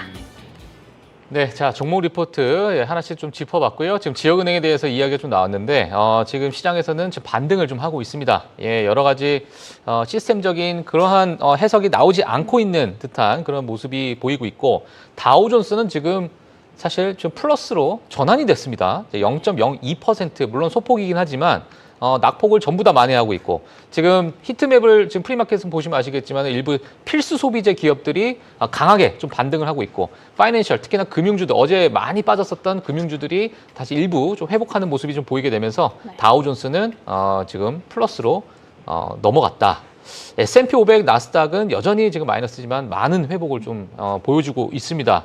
이게 장 시작 전까지 여전히 뭐 1시간가량 좀 뭐 남아 있는데, 자, 그 시간 동안에 어떤 흐름이 보일지도 저희 프리마켓 뉴욕에서 지속적으로 업데이트를 좀 해드리도록 하겠습니다. 자, 그러면 지금 뉴스, 어떤 뉴스가 있는지 또 하나 또 체크를 한번 해보면 좋을 것 같은데요. 어떤 뉴스일까요? 사실 큰 것들을 이제 좀 마치고 국제관계 쪽으로도 함께 짚어보려고 합니다. 예. 이 트럼프 대통령이 푸틴과 헝가리에서 2주 내에 만날 것이라는 그런 전화 이후에 보도가 있었죠. 예. 근데 이 전화를 하면서 이런 말을 했습니다. 매우 생산적인 전화를 했다라고 했는데 2시간 반 동안 매우 생산적인 전화를 했다라고 하더라고요. 그 내용을 좀 짚어봤더니 얼마나 생산적인가 좀 짚어봤습니다. 예. 굉장히 이 푸틴과의 통화가 생산적이라고 밝히면서 양국 정상은 다음 주에 마르코 루비오 국무장관이 이끄는 이 고위급 실무회담을 개최하게 된다라는 내용을 또 밝혔고요. 그리고 우크라이나 전쟁 한방에 또 중요한 영향을 미칠 요소이기 때문에 짚어봐야겠다라고 생각을 했습니다. 이 전쟁에 대해서 조기 종식에 대한 가능성이 제기되면 아무래도 방위산업주 쪽으로는 조정이 좀 생길 수가 있을 것 같고요. 그리고 또 유럽 재건주 쪽으로는 반대로 수혜를 좀 입을 수 있다라는 인식이 있는데, 러시아 제재 완화가 이렇게 진행이 되면 에너지 시장에서는 공급 증가로 인한 하락 압력이 좀 생길 수 있을 것 같은데, 예. 사실 이게 트럼프 대통령은 푸틴 대통령에 대해서 이렇게 말을 하잖아요. 좀 생산적인 대화를 했다. 하지만 아직 푸틴은 좀 별다른 반응이 없이 일방적으로 트럼프 대통령이 이렇게 말한 게 아니냐라고 하면서 시장의 반응은 좀 뜨뜻미지근했던 오늘의 뉴스였던 것 같아요. 뜨뜻미지근했다, 반응이. 사실 뭐 과거에 트럼프 대통령이 레드카펫도 깔아주고 비행기도 쏴주고 네. 뭐 많은 이제 환영을 해줬는데, 정작 푸틴 대통령은 인도 모디 총리를 손을 잡고 시진핑 손을 잡고 껴안고 막 거기 가서 막 원래 난리. 삶이 그런 거예요. 그렇죠. 예, 그래서 한번 뒤통수를 한번 맞았죠. 예, 트럼프 대통령이. 자, 그래서 이번에는 좀 다른 역할을 좀 할까 했는데 여전히 푸틴 대통령이 좀 냉철하게 뭐 분위기를 좀 만들어가고 있지 않나. 근데 이런 것들은 사실 지금 증시에서는 그렇게 크게 작용을 하고 있지 않는 것 네. 같아요. 예, 뭐 유가만 좀 전쟁 이슈도 너무나도 이제는 올드한 뉴스가 됐기 때문에. 네. 그러니까 뭐 종전하면 좋지. 아니 그쵸. 아니 근데 저도 그 생각에 동일한 생각을 했던 게 오늘 종전한다며 이랬더니 제 주변 반응이 그런 얘기는 옛날부터 했었어. 벌써 첫 반응이 그러니까 이제 그거더라고. 그러니까 종전하면 그냥 시장이 좋은 거고 아니야 계속 전쟁을 해. 그럼 아무렇지도 않은 거고. 현상 유지. 네, 이렇게 된 말까지 거예요. 이제 나오냐면 예. 이 트럼프 대통령이 올해 또 이 노벨상 불발이 됐단 말이에요. 그래서 좀 내년을 노리기 위해서 이걸 벼락치기로 갑자기 하는 게 아니냐. 뭐 이런 얘기도 나오더라고요. 예. 노벨상을 위한 일종의 생산적인 전화라고 계속 언급을 하면서 예. 좋은 포지션을 유지해야겠다라고 하는 말들도 있었습니다. 예. 뭐 노벨 평화상은 뭐 모르겠습니다. 그거는 뭐 제가 저번에 그쪽 분야는 제가 몰라서. 그쪽 저기 하마스 그쪽 종전시킨 것만으로도 저는 그거는 인정을 근데, 해주자. 근데 가만히 있어야 이거 해주지. 아니 그렇지. 자, 내가 다 이거 종전시켰다. 근데 이러면. 인터뷰도 했어요. 내년 거 기대한다고. 아, 그래요? 네, 인터뷰 직접 했어요. 일단 중간 선거를 이일째 질지도 아직 모르는데 지금. 그러니까 일단 별명 하고 보는 거예요. 피스메이커를 진짜 달고 싶은 거 같아요. 하여튼 알겠습니다. 그냥 하나 다 줘 그냥. 하나 주면 될 것 같아. 거기도 그거 주는 거기 사람도 해고시키고 예. 자기 쪽 사람 앉혀놓는 거 아니야? 그럴 수도. 알겠습니다.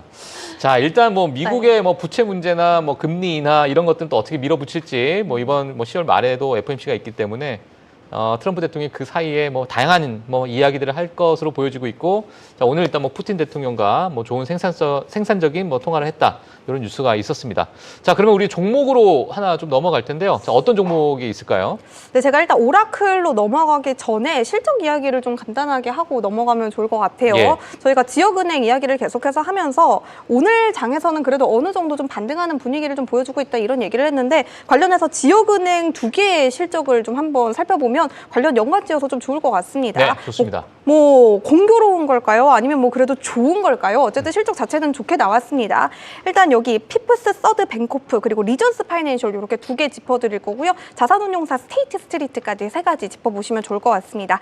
조금 전에 실적이 나왔으니까요. 이런 부분 지금 빠르게 체크를 해보시면 좋을 것 같은데, 피프스 서드 뱅코프의 3분기 EPS는 91센트, 매출 같은 경우는 23억 1천만 달러로 나왔습니다. 주가 보시면 2% 넘게 그래도 좋은 흐름 나타내고 있어요. 간밤 정교장에서의 좀 부정적인 그런 뉴스들을 좀 다시 한번 좀 실적으로 올라가는 그런, 딛고 올라가는 그런 모습인 것 같고, 리전스 파이낸셜도 한번 볼게요. 3분기 EPS 63센트, 매출은 19억 4천만 달러로 역시나 모두 예상치보다 좋은 수치를 발표를 했고요. 리전스 파이낸셜 주가도 한번 볼까요? 3%대 역시나 좀 좋은 흐름 이어나가고 있습니다. 뭐 그리고 스테이트 스트리트 자산운용사죠. 여기까지 한번 좀 볼게요. EPS는 2달러 78센트, 매출은 35억 5천만 달러로 나왔고요. 다만 지금 주가 보시면 2% 넘게 좀 밀려나고 있습니다. 뭐 아무래도 뭐 가이던스라든지 뭐 구체적인 그런 주요한 핵심 사업부라든지 뭐 무언가 부진하게 나왔다거나 뭐 하는 그런 요인들로 좀 추정이 되는데, 이런 거 같은 경우는 또 만약에 빅한 이슈들이 만약에 있다면 월요일에서 제가 구체적으로 좀 이슈를 한번 좀 풀어보도록 하겠습니다. 네. 제가 원래 하려던 오라클로 한번 돌아가서 이제야 뭐 이어나가 보도록. 아는 기억이 나오기 시작하는 거예요. 아, 네, 왜 뭐 이거 아유, 지금까지 죽는 줄 알았어요. 이것도 지금 꽤 유명한 지역은행이에요. 아, 미국에서는 그래요? 좀 큰 손 네. 꽤나 예. 친다는 그런 애들이에요. 많이 좋아하세요, 개인적으로. 예. 알겠습니다. 그러면 네. 그래요. 제가 대중의 그런 흐름에 또 편승을 해야죠. 오케이. 오라클 한번 가보도록 하겠습니다. 예. 오라클과 메타의 클라우드 컴퓨팅 계약이 공식적으로 확인이 됐습니다. 오라클의 클레이 마고이르크 공동 CEO는 이날 라스베가스에서 열렸던 AI 월드 컨퍼런스에서 이번 분기 오라클은 새로운 클라우드 인프라 계약을 총 650억 달러 체결했다고 밝혔는데요. 이번 계약은 4개의 서로 다른 고객으로부터 7개의 개발 계약을 맺은 것이고, 메타가 그중 하나다라고 설명을 했습니다. 앞서 외신들은 지난 9월 오라클과 메타가 약 200억 달러 규모의 계약을 논의 중이다라고 전한 바가 있었죠. 이 마고이르크 CEO는 어떤 사람들은 오라클의 고객이 오로지 오픈 AI뿐인가라는 의문을 제기한다는 사실을 잘 알고 있다며, 우리는 오픈 AI뿐만 아니라 많은 고객들을 보유하고 있다라고 좀 멘트로서 강조를 하는 모습을 하기도 했고요. 또 AI 클라우드 인프라 부문의 조정 매출 총이익률이 30에서 40% 정도가 될 것이라고 밝히며, 이 최근 나왔던 오라클의 매출 총이익률이 14%에 불과하다라는 매체들의 의견에 정면으로 좀 반박을 하는 모습을 보이기도 했습니다. 네. 이익성에 대한 우려도 기우다라고 일축을 했고요. 이달 오라클은 또 2030 회계연도까지의 연간 매출도 2,250억 달러, EPS는 21달러로 제시하며 장기 계획도 긍정적으로 제시를 했습니다. 현재 대비 큰 폭의 매출 성장과 안정적인 이익률을 예고한 것이기는 한데요. 다만 장기 전망이기 때문에 단기적인 고성장을 기대하는 투자자들에게 기대치에는 오라클이 과연 얼마나 단기적으로도 잘 부합을 해주느냐라는 그런 측면에서는 아직은 그래도 불확실성이 크다라는 의견들도 여전히 많았습니다. 이번 발표는 오라클이 AI 클라우드 시장 내에서 단일 고객 의존도가 아니라 이 다양한 고객 기반 확보를 통해서 안정적인 매출을 올려나갈 잠재력이 있다는 점을 재확인시켜준 모먼트였다고 하는데요. 다만 지금 주가를 보시면 좀 의아합니다. 조금은 좀 부족하죠. 블룸버그 통신은 여기에 대해서 오라클이 이날 제시했던 장기 목표가 투자자들의 기대치에 미치지 못했다라고 좀 풀이를 하고 있습니다.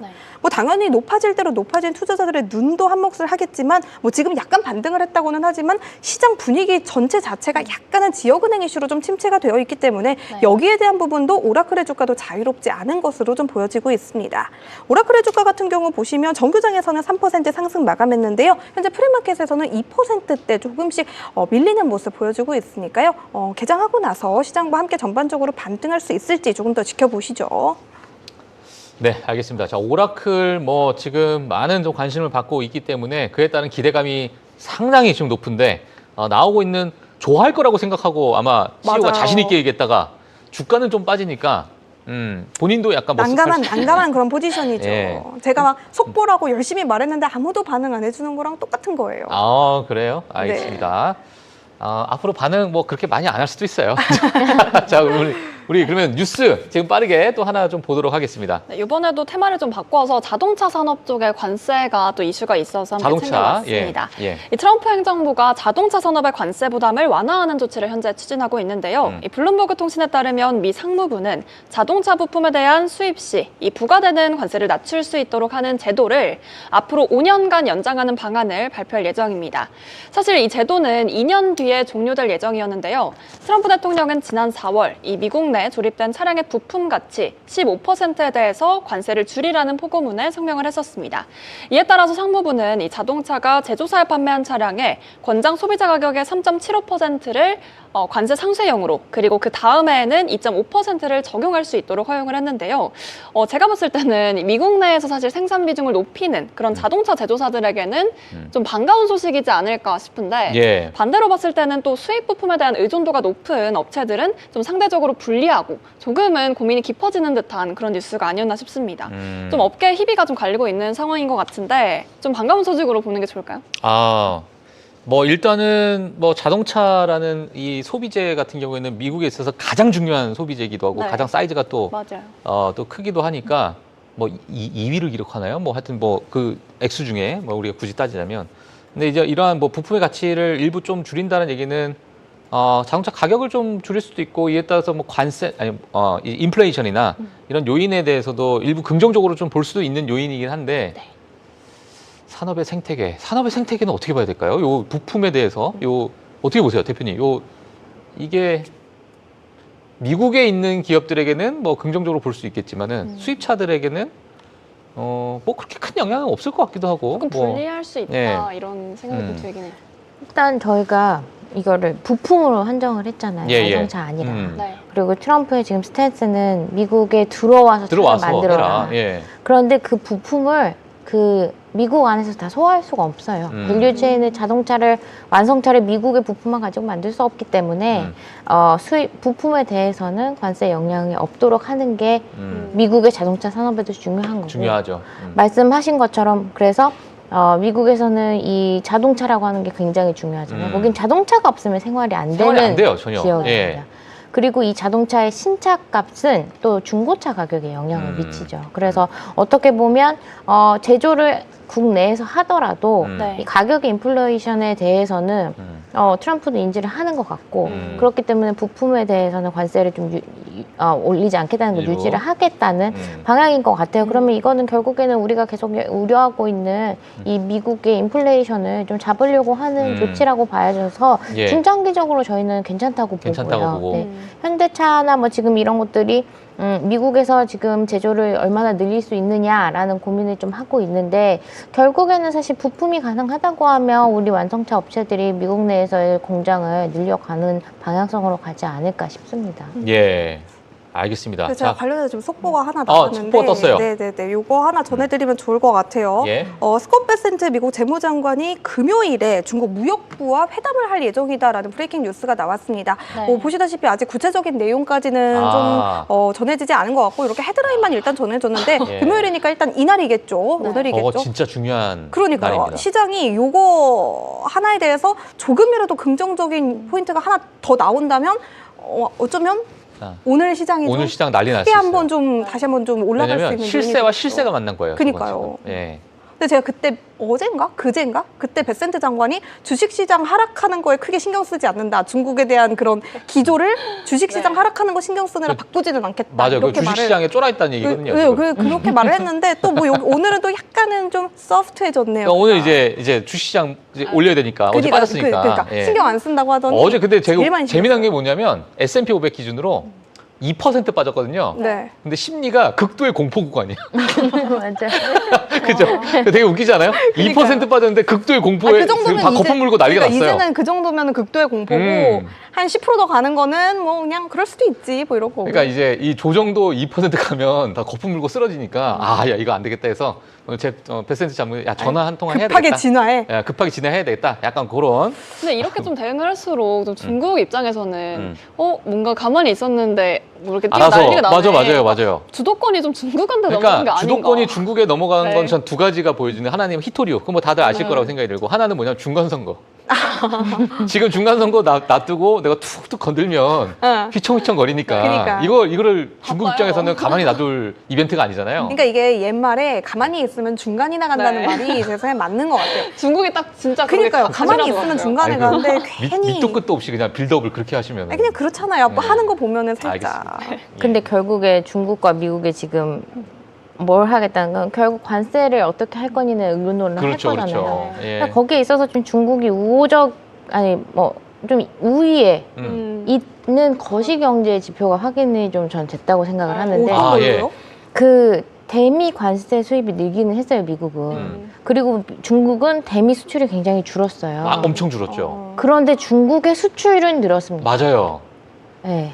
그러니까 왜냐하면 지금- 다른 공급망으로 수출을 다 메이크업을 했어요. 네. 그래서 진짜로 몇 년 동안 중국의 공급망을 재편하려고 그렇게 노력을 했는데 드디어 이게 지표로 보여줬습니다. 맞아요. 그러면 미국은 지금 잠깐만 맞아요. 그럴 수밖에 없는 맞아, 상황이에요. 맞아.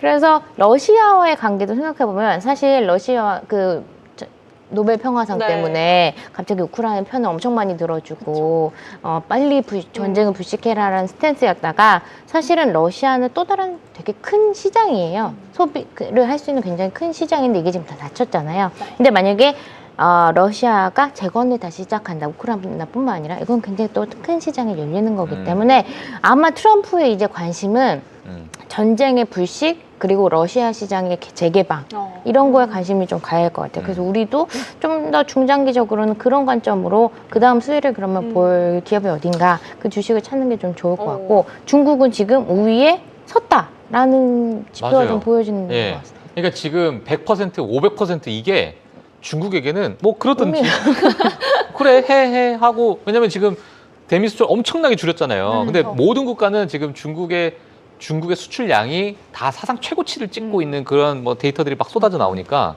근데 중국의 전체 수출량이 늘었다라는 얘기는 아까 방금 말씀하신 것처럼 그런 상황이다 보니까 지금 미국의 어떤 스탠스가 약간은 좀 과거에 비해서 약간 좀 줄어져 있는 약간 요런 분위기가 좀 흘러가고 있습니다. 뭐더 예. 내용이 나왔는데 사실 뭐 대단한 내용까지는 없고 전화 통화로 진행을 맞아, 전화 통화한다고 하겠다라고 했어요. 예. 하고 여기 좀 보시면은 이렇게 말하면 참 힘이 빠지죠. 아직 명확하게 세부 사항에 대해서는 알려지지 않았다라고 하니까 뭐 좀 더 기다려 보셔야 될 것 같아요. 기사의 내용이 구체적으로 더 예. 나올 때까지는. 저건 이제 기자들이 쓰는 복붙 하는 거예요. 그러니까요.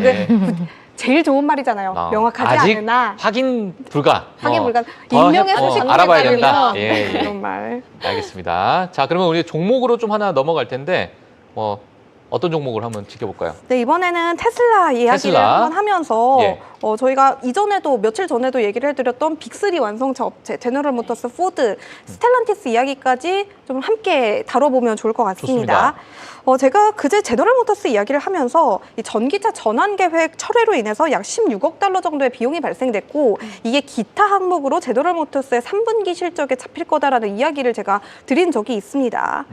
이 제너럴 모터스뿐만 아니라 뭐 포드, 스텔란티스와 같이 미국의 빅3 완성차 업체들의 경우에는 뭐 미국의 전기차 세제 혜택 종료라든지 혹은 뭐 관세라든지 뭐 관세 이외에도 트럼프 행정부의 이런 정책 불확실성이라든지 뭐 이러한 이유들로 연구개발 막바지였던 그런 전기차를 출시를 지연시킨다든지 아예 취소를 시킨다든지 하는 그런 발을 빼는 좀 모습들을 좀 보여주고 있습니다.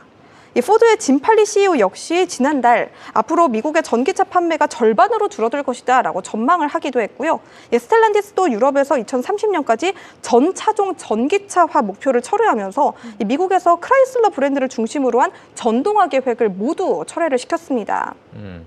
뭐 미국의 빅3 완성차 업체들은 이처럼 전기차 분야에서 조금은 주춤하는 모습을 좀 보이고 있는데요. 이러한 가운데 유일하게 시장에 관심을 받고 있는 종목이 바로 테슬라다라는 분석이 나왔습니다. 예. 이 전문가들은 여전히 테슬라의 주력 사업이 전기차 판매이며 만약에 기존의 빅3 완성차 업체들이 시장에서 한 발씩 물러난다면 테슬라가 시장 점유율을 크게 회복할 수 있을 것이다 라고 분석을 했고요. 이 테슬라가 가진 강력한 브랜드 충성도도 강조를 했습니다.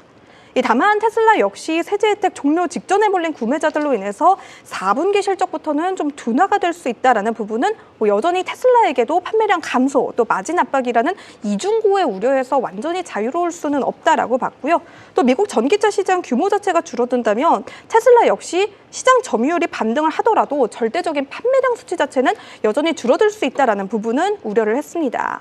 또 다른 부정적인 의견도 함께 공존을 하고 있는데요. 다른 완성차 업체들이 물러난다고 해도 테슬라가 전기차 시장을 완전히 독점할 수 있는 상황은 아니다라며 전기차 자체가 내연기관차나 하이브리드 차만큼의 경쟁력을 확보하지는 현재 못하고 있다라는 지적이고요. 또 테슬라의 모델 Y, 또 모델 3 저가형 모델들이 생각만큼 획기적이거나 인기가 많지 않다라는 의견들도 있었습니다.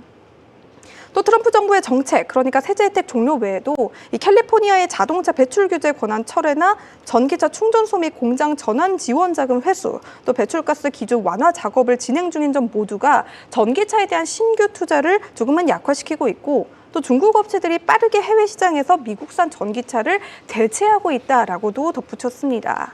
테슬라 같은 경우는 다음 주, 그러니까 오는 22일에 3분기 실적 발표를 앞두고 있죠. 분기 매출은 261억 달러 정도로 전망이 되고 있고요. 올해 전체 매출의 경우 전년비 3.5% 정도 하락하면서 사상 처음으로 연간 매출이 감소할 가능성도 아예 배제할 수는 없습니다.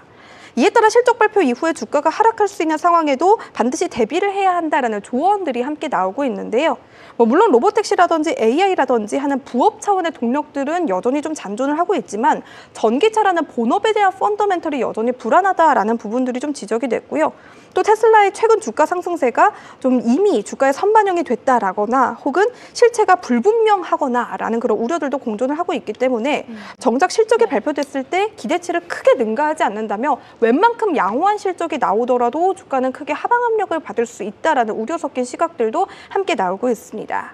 다만 바클레이즈는 이날 미국의 세제 혜택 종료 임박에 따른 최근 판매량 급증, 또 매출 총 이익률 개선 등으로 인해서 테슬라의 3분기 EPS가 예상치보다 잘 나올 것으로 보고 있고요. 이에 따라 목표가도 275달러에서 350달러로 상향 조정을 했다고 하는데요. 다만 현재 주가에 비하면 여전히 좀 낮은 수준에 머물고 있으니까요. 이러한 복합적인 이유들이 공존하고 있다라는 사실을 테슬라의 실적 발표 어떻게 보면은 저희가 예전에는 1시간 특집으로도 한 적이 있는 빅데이입니다. 그럼 빅데이를 좀 함께 기다려보시면 좋을 것 같습니다. 네, 알겠습니다.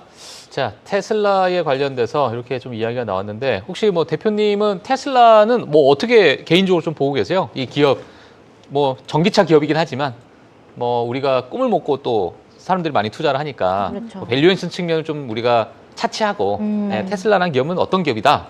뭐 대표님 보는 어떤 관점이 있을까요? 어떻게 보세요?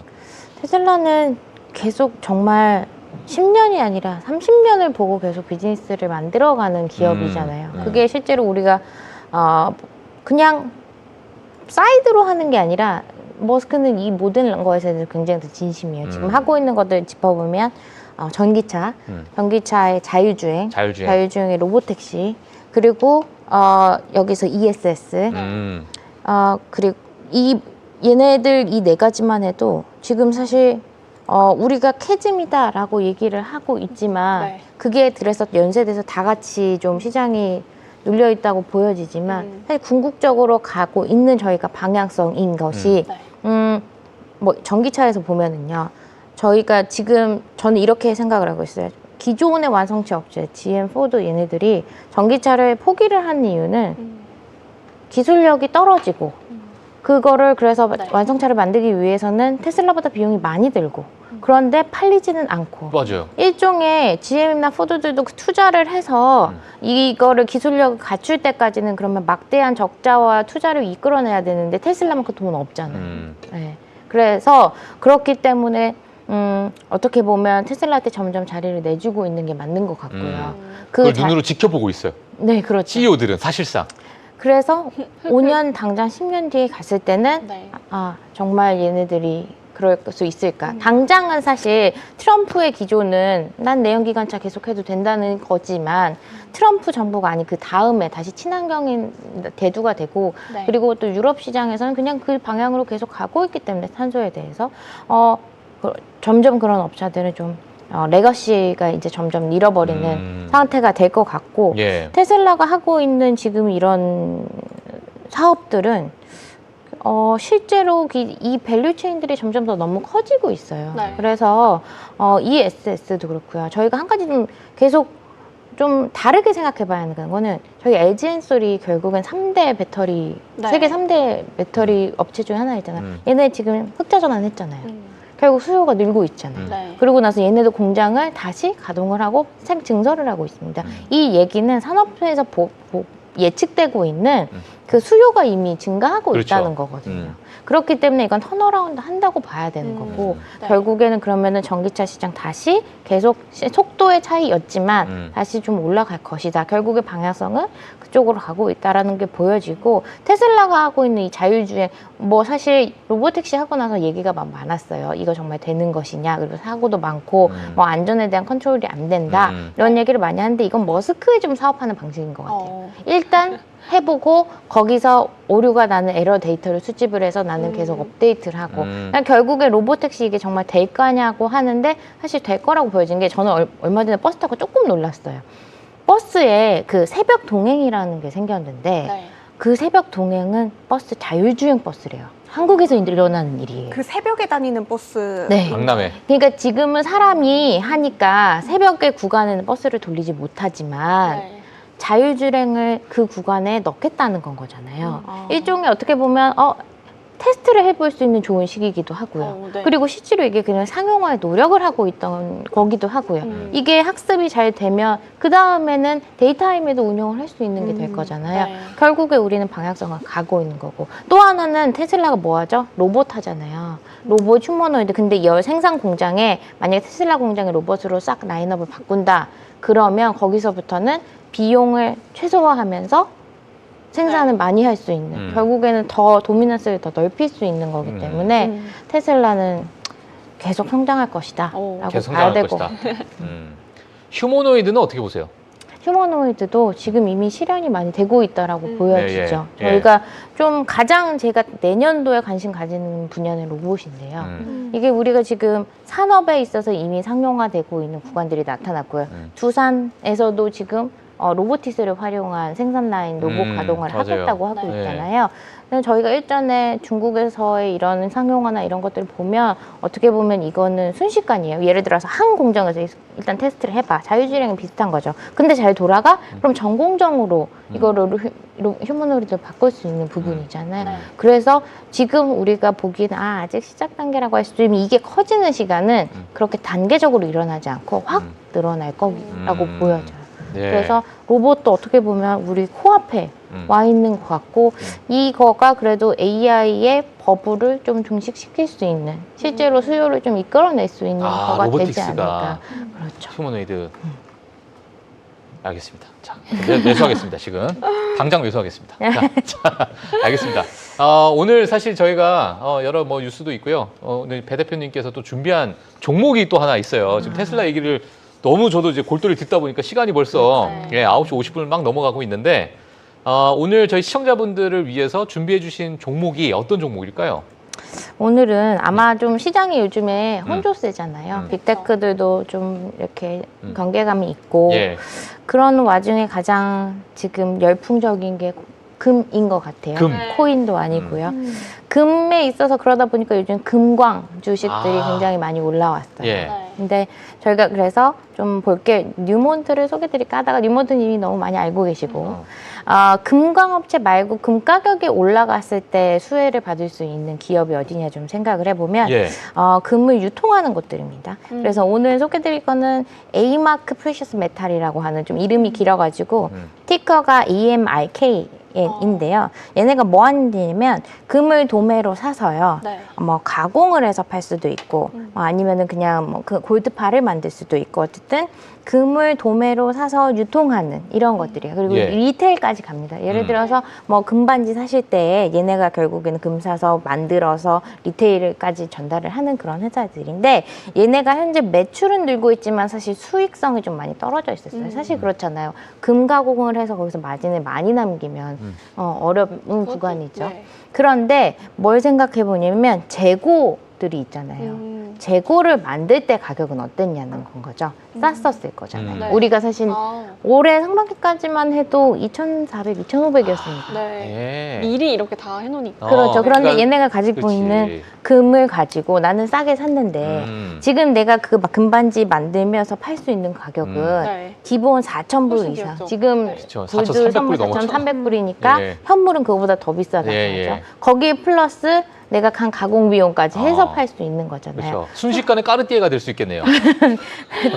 실질적으로 만약에 매출이 반토막이 나더라도 예. 수익을 유지할 수 있는 그런 가격대가 됐습니다. 재고를 가지고 영업만 네. 하더라도. 그렇기 때문에 현재로서는 좀 수익성이나 매출에 대해서 가시적이지 않더라도 우리가 올해 하반기? 내년까지 좀 지켜보면 수익성이 좀 드러나는 기업이 될 것 같아서 금 유통 기업들을 좀 보시자고. 그래서 그 중에서 가장 큰 기업이 이 AMRK거든요. 아, 좀 보셨으면 좋을 것 네. 티커가 어떻게 되죠? 같아요. AMRK. AMRK. 네네.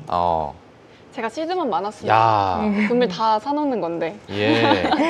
즉 맞아요. 가격이 그래도 약간은 좀 매력적이. 최근에 좀 많이 올라왔는데 네. 뭐 주간 단위로 보게 되면은 그래도 약간 좀 매력적인 그 위치다 보니까 네. 뉴몬트는 너무 많이 올랐어요. 그렇죠. 네, 금 가격 가는 것만큼 그냥 같이 막 달리니까 약간 부담이 될 수 있는 가격대고. 네. 이 친구는 뭐 만만하네요. 요즘 뭐 알겠습니다. 35배면 싼 거니까. 그러니까요. 이 정도면 뭐 어제부터 다 살 수 있을 것 같은데 얘가 지금 주식. 그러고 지하철 타고 가시고. 지하철 타고 집에 가시거든요. 500조 정도 돼야 이제 기업이라고 저는 생각하기 때문에. 예. 농담이고요. 자, 지금 AMRK라는 이 기업을 한번 좀 보시면서 최근에 금 가격이 크게 상승했었던 부분에 대한 일부 마진율을 좀 볼 수 있다라는 거 한번 보시면 될 것 같고. 자, 그리고 또 있나요, 혹시? 없죠? 그죠. 없어요. 없으시면 제가 마무리로 요거 기사 하나만 마무리 기사 전해드리면 알겠습니다. 아까 민 씨가 질문을 또 하셨잖아요. 이게 시스템 전반의 그런 구조적인 문제냐라고 질문을 하셨는데 여기에 대한 대답이 좀 어느 정도 나왔다라고 보시면 될 것 같아요. 방금 전에 무디스 입장이 나왔는데 이 부실 채권에도 불구하고 은행 시스템과 민간 신용 시장은 여전히 굉장히 건전하다라는 입장을 좀 밝혔다고 합니다. 시스템에 대한 문제는 전혀 없다라고 일축을 했다라고 하고 제이미 다이먼 CEO가 말했던 그 바퀴벌레에 대해서도 언급을 했는데 이 바퀴벌레 한 마리는 트렌드가 아니다. 이렇게 좀 얘기를 했다고 해요. 그러니까 바퀴벌레가 더 있지 않을 거다라는 그런 이야기. 이게 바퀴벌레가 집벌레가 있고 그 뭐라고 하지? 그 아, 외부 바퀴가 있거든요. 잠깐 왔다 갔다 하는 근데 이제 애들. 외부 바퀴였던 것 같아요. 외부 바퀴 잠깐 왔다 갔다 하는 그런 친구였다. 하면 그러니까 요 무디스의 말도 사실 한마디가 굉장히 파워가 있죠. 또 시장이 지금 다시 한번 좀 이렇게 올라가려고 하는 그런 분위기 속에서 이런 말들이 다시 한번 좀 호재가 되어줄 수도 있지 않을까라는 생각을 좀 해볼 수가 있겠습니다. 저분이 그 무디스에서 칼럼을 아까 한 7시간 전에 쓰신 분인데 바쁘시네. 엄청난 롱돌입니다. 아 그래요? 그리고 무디스는 그래요? 이 상황에서 좀 이해관계가 있는 집단이에요. 왜냐면 우리 신용평가, 채권평가 맞아, 무디스에서 다 그러겠네. 했는데 지금 내가 잘못했어라고 실도 양 인정을 떨어진다고 봐도 하는 될까요? 맞아요. 저 내용을? 그거를 함부로 말하면 안 될 보는 것 같아요. 뷰가 달릴 수밖에 맞아요. 없다라는. 네. 예. 그러니까 어쨌든 저는 뭐 위험하다고 경고하는 것보단 낫잖아요. 그러니까 왜냐면 지금 레버리지 쓰고 있는 대출금이나 아니면은 일부 뭐 그 이행률, 그러니까 이제 채무 불이익률이 어느 정도 지금 올라가고 있는가 과거부터, 근데 오히려 내려가고 있거든요. 그런 부분은. 그러니까 이제 오히려 좀 약간 고위험, 그러니까 하이힐드 채권이나 이런 것들에 대한 채무 불이익률 자체가 점점 건전해지고 내려가고 있다 보니까 전혀 이제 신용 경색이라는 표현은 좀 아니다라고 이제 저 분께서는 그 기반을 얘기를 하면서 차트를 한번 쫙 띄우면서 무슨 바퀴벌레 말도 안 되는 소리 하고 있어라고 이제 얘기를 하게 되면서 미국의 제가 혹시 상당히 좋아하는 미국의 박동훈? 너무너무 좋아해요. 제가 5번 읽었습니다. 아까 오기 전에. 너무 기분 좋게요? 기분 좋게 웃으면서. 제가 예. 다음에는 그 반박하는 거 하나 찾아올 테니까 집에 가시는 길에 오케이. 울면서 좋아요, 읽으시면서 좋아요. 가세요. 한번 싸워보자고. 네, 네, 네, 좋아요, 알겠습니다. 좋아요. 너무 네. 아쉬워요. 제가 오늘 상상의 나라의 코너를 못했단 말이에요. 상상의 나래? 네. 지금 아쉽지만 한 오늘 1분 있어요. 오늘 뉴스가 너무 많았어가지고 아. 뭐 간단하게만 말하면은 예. 오늘 상상의 나라는 제 전공을 맞춰보세요였거든요. 전 알아요. 전공? 저 네. 알아요, 저 알아요. 아까 얘기했겠지 개인적으로. 아니요, 저 같은 미시 동기라고 컴퓨터에서 이렇게 화면 뜨는 거 봤어요. 말해도 돼요? 맞습니다. 전공이 뭐예요? 제가 전공은 국어 국문학과인데 예. 복수 전공을 국제상공학과로 했었거든요. 어. 그래서 오늘 원래 뭐 마이크로소프트 관련해서 AI 비서가 나왔다 뭐 이런 통합 얘기를 하려고 할 때 예. 제가 사실 그걸 하는 역할을 이제 직업이 뺏긴 거다 아. 하면서 학과 자체가 없어지는 거 아니야 뭐 이런 얘기 하려고 했는데 너무 재밌었는데 이거. 아쉬우시죠? 그럼 다시 그러면은 할까요? 처음부터? 다시 해요. 한 시간 아니, 이거 추가해요. 막상 자리 깔고 하면은 또 반응 안 해주셨을 거예요. 너무 재밌는데. 예. 어제 안 그래도 제 말씀 그거 커밍아웃 해주셔가지고 예. 집에서 난리가 났더라고요. 아, 이별하고? 부모님 모르셨거든요. 아 그래? 저도 몰랐어요. 감사합니다. 자주 앞으로도? 얘기를 하셔야 좋은 혼처자리가 들어오는 아 진짜 죄송. 아유. 어머니 아버님 죄송합니다. 여자의 네.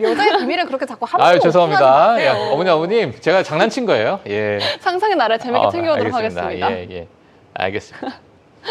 야, 오늘 참. 오늘 뭐 마무리 해야 될 것 같습니다. 네. 예. 배 대표님도 지금 웃으시느라고 지금 정신이 없으신데. 자, 오늘 저희 처음은 우리가 불안했으나 네. 끝은 웃으면서 끝나는 상대하다. 끝은 이제 창대하게 좀 끝나지 않을까 생각이 들고 오늘 장중에 또 어떠할지 한번 같이 보도록 하겠습니다. 저희 배윤정 대표님은 다음 시간에 또 모시도록 하겠고요.